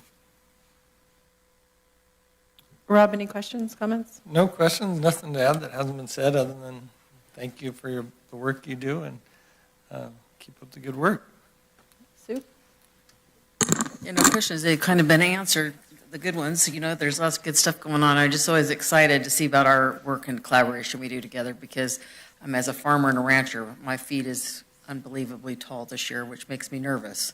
You want residual feed for the next year. Well, it's overbounding what we considered a good feed year. So yeah, it makes you nervous. It does make you nervous. It makes me nervous when we look at our irrigated pastures and how we're going to continue to keep those in action because they are places that allow for a place to hold when we do have a fire, right? And I'm hearing people with irrigation issues over the time of the year. So there's lots of things that make farmers and ranchers nervous that affect what happens in our community, especially in the rural side. I always love listening to your, Steve, you do such a great job of looking at that forecast. I'll look at those ranges and I use you guys as a point because you're usually spot on. You can listen to a lot of different theories about what the weather's going to be, but I kind of look at what CAL FIRE looks at because it seems to be the most accurate. And I will tell you, that thunder and lightning, I do not like thunder and lightning, so I am not looking forward to that. And if you think of what El Nino was supposedly going to do, we're going to have a thunder and lightning year. So it behooves us all to pay attention because, again, I'm back to this. It takes not just you as the people that protect us. It takes us as individuals in our community to do our part. And so, Alex, all you gals that work in OES, all the whole team that works in there, you put out that information, and I'm just saying to community, step up and listen to us. Use that work. Use that, the new pamphlet that's coming out. Educate yourself. Be prepared. Don't light fires when you're not supposed to. We had no burn days already, people out burning. I wish the work that you do and putting the messaging out is so important to this community, but we need you to listen. We need you to pay attention. And if you do see something that doesn't seem right, call and tell somebody. But the AI thing intrigues me. The thing that happened at Rollins last year, that was intriguing to me that nobody saw that, but they caught that on that, whatever you call it, the satellite, right? So it's remarkable to be where you talk about where we've come in the last even 10 years, but I mean in the last 4 years. So, LADAR is coming into some of the picture that's a conversation of what's happening, and I was impressed with you guys. They're flying your drones because that's a big responsibility to take on that too. And so anyway, really excited to have that relationship we have with you. I'm not excited about what kind of year we're headed into, except for that I feel confident of the work that we're doing together with OES, with you, with the Sheriff's Office. I feel like every year we have to be a little more prepared, and this might be a year. And I'd just like to thank your team. I think what you guys do is incredible. I love how we work together. We have our local fire departments that are involved in this as well. And emergency services is just one of those things. And I'd like to thank even when you go to our conservation camp guys, they work their little tails off there and really appreciated the work that's being done ahead of time to get us ready for some of these things as we move forward. I don't think people even understand how much work gets done year round. It's not just during fire season. And so that I'm just really thankful for the work that continues to do and the grants. We have a lot of grants coming up, and there's grants available for us to apply for that I think are exciting. I'm excited when I look at our projects that we have done. We're working on the Ponderosa, which that's been it's been a challenge to get there, but it's there and it looks great. I've been out and seen it a few times in different areas, and those are the projects that we need to really keep working because it makes your job easier when we do have a fire to have a place to come back and fight back from it. So I just want to say I appreciate that and keep those dollars funneling in. We'll keep working and doing the best that we can to utilize those dollars to do the best benefit. So with that, thank you. Go ahead. Sorry, Sue reminded me, Alex, in the May 28th test as part of the migration from Code Red, are we asking the public to do something? I added Alex, and the May 28th. Sorry. I am here. Yeah, said Alex, not Siri. So for the May 28th test, what we're asking folks to do is make sure that they're signed up for Nevada County Alerts, or if they had signed up for Code Red prior to March of 2025, to please go to the Nevada County Alerts platform and verify that their information is correct and up to date. Because then we will roll that test out starting at 10:30 a.m. by supervisory district throughout the day. And what we want people to do is receive that alert and go, yay, I'm in the system and I'm appropriately signed up, or not receive the alert and go, okay, I think I'm in the system, now I need to troubleshoot, or I didn't sign up and I didn't receive the alert, and so now I need to sign up. We've really taken a robust approach to our outreach. So for instance, we plan to send out the countywide mailer after we run the test to remind folks, like, you heard about the test, did you get the information? Okay, here's how to sign up if you didn't.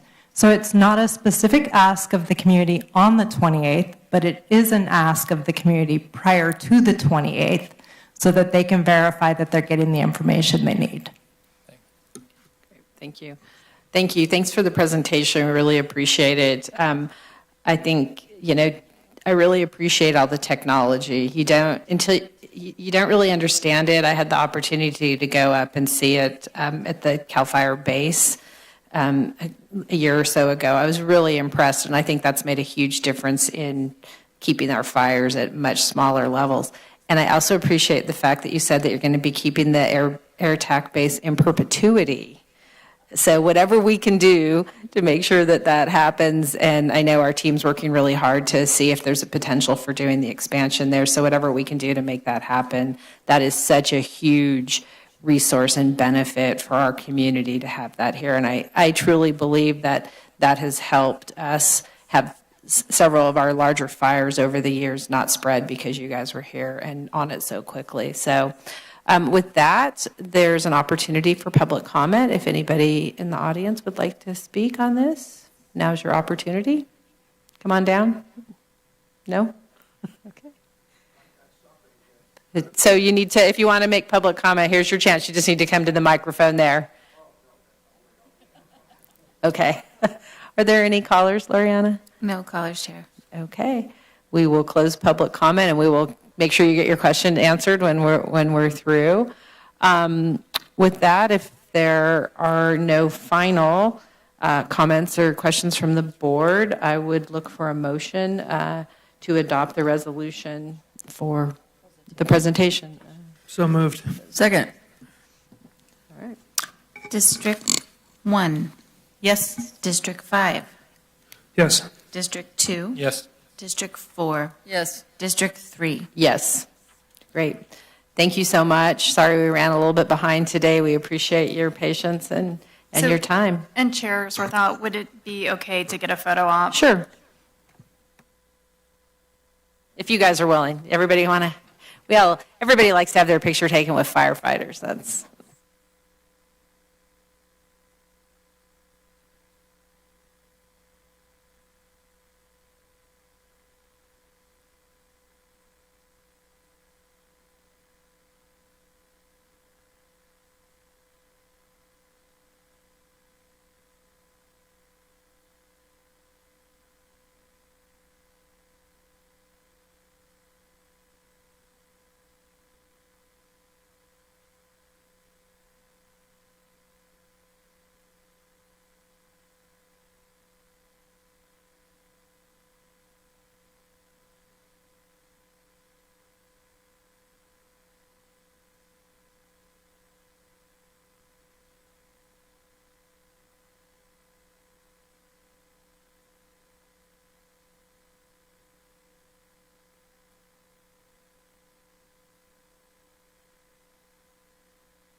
all right. We just have a couple of small pieces of business to take care of before we go into closed session.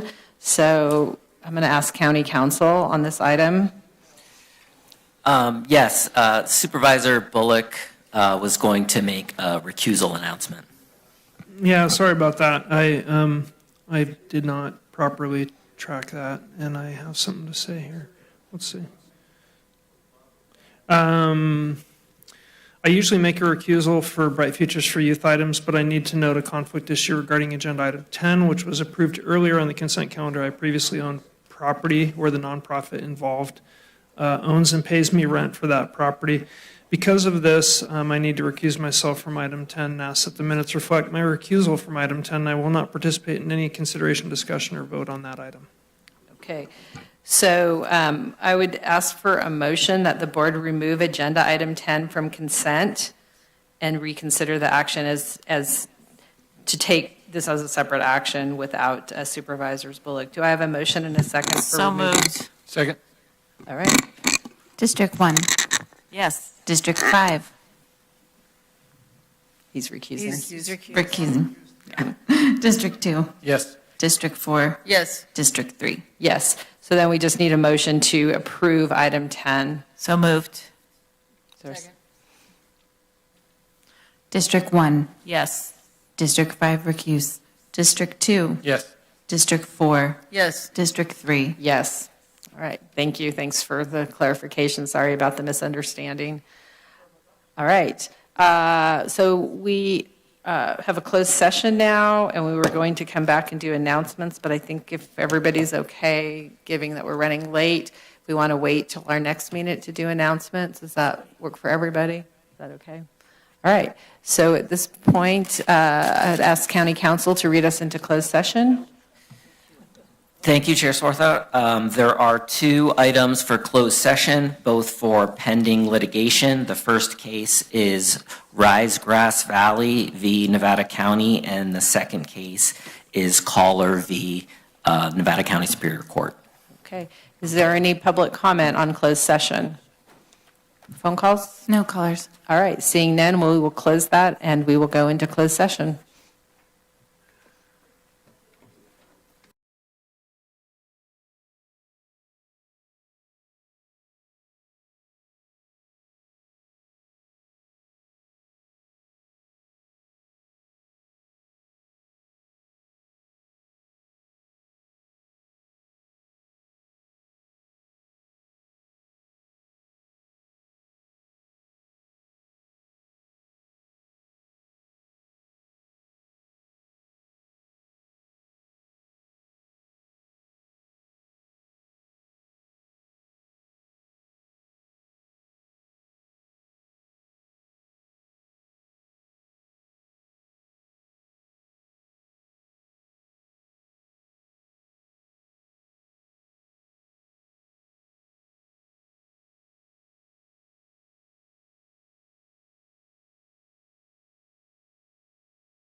If County Council could read us out of closed session? Yes, Chair. Closed session was held on the two litigation matters on the agenda. Advice was given. There are no reportable actions. Great, thank you. Okay, with that, this meeting is adjourned.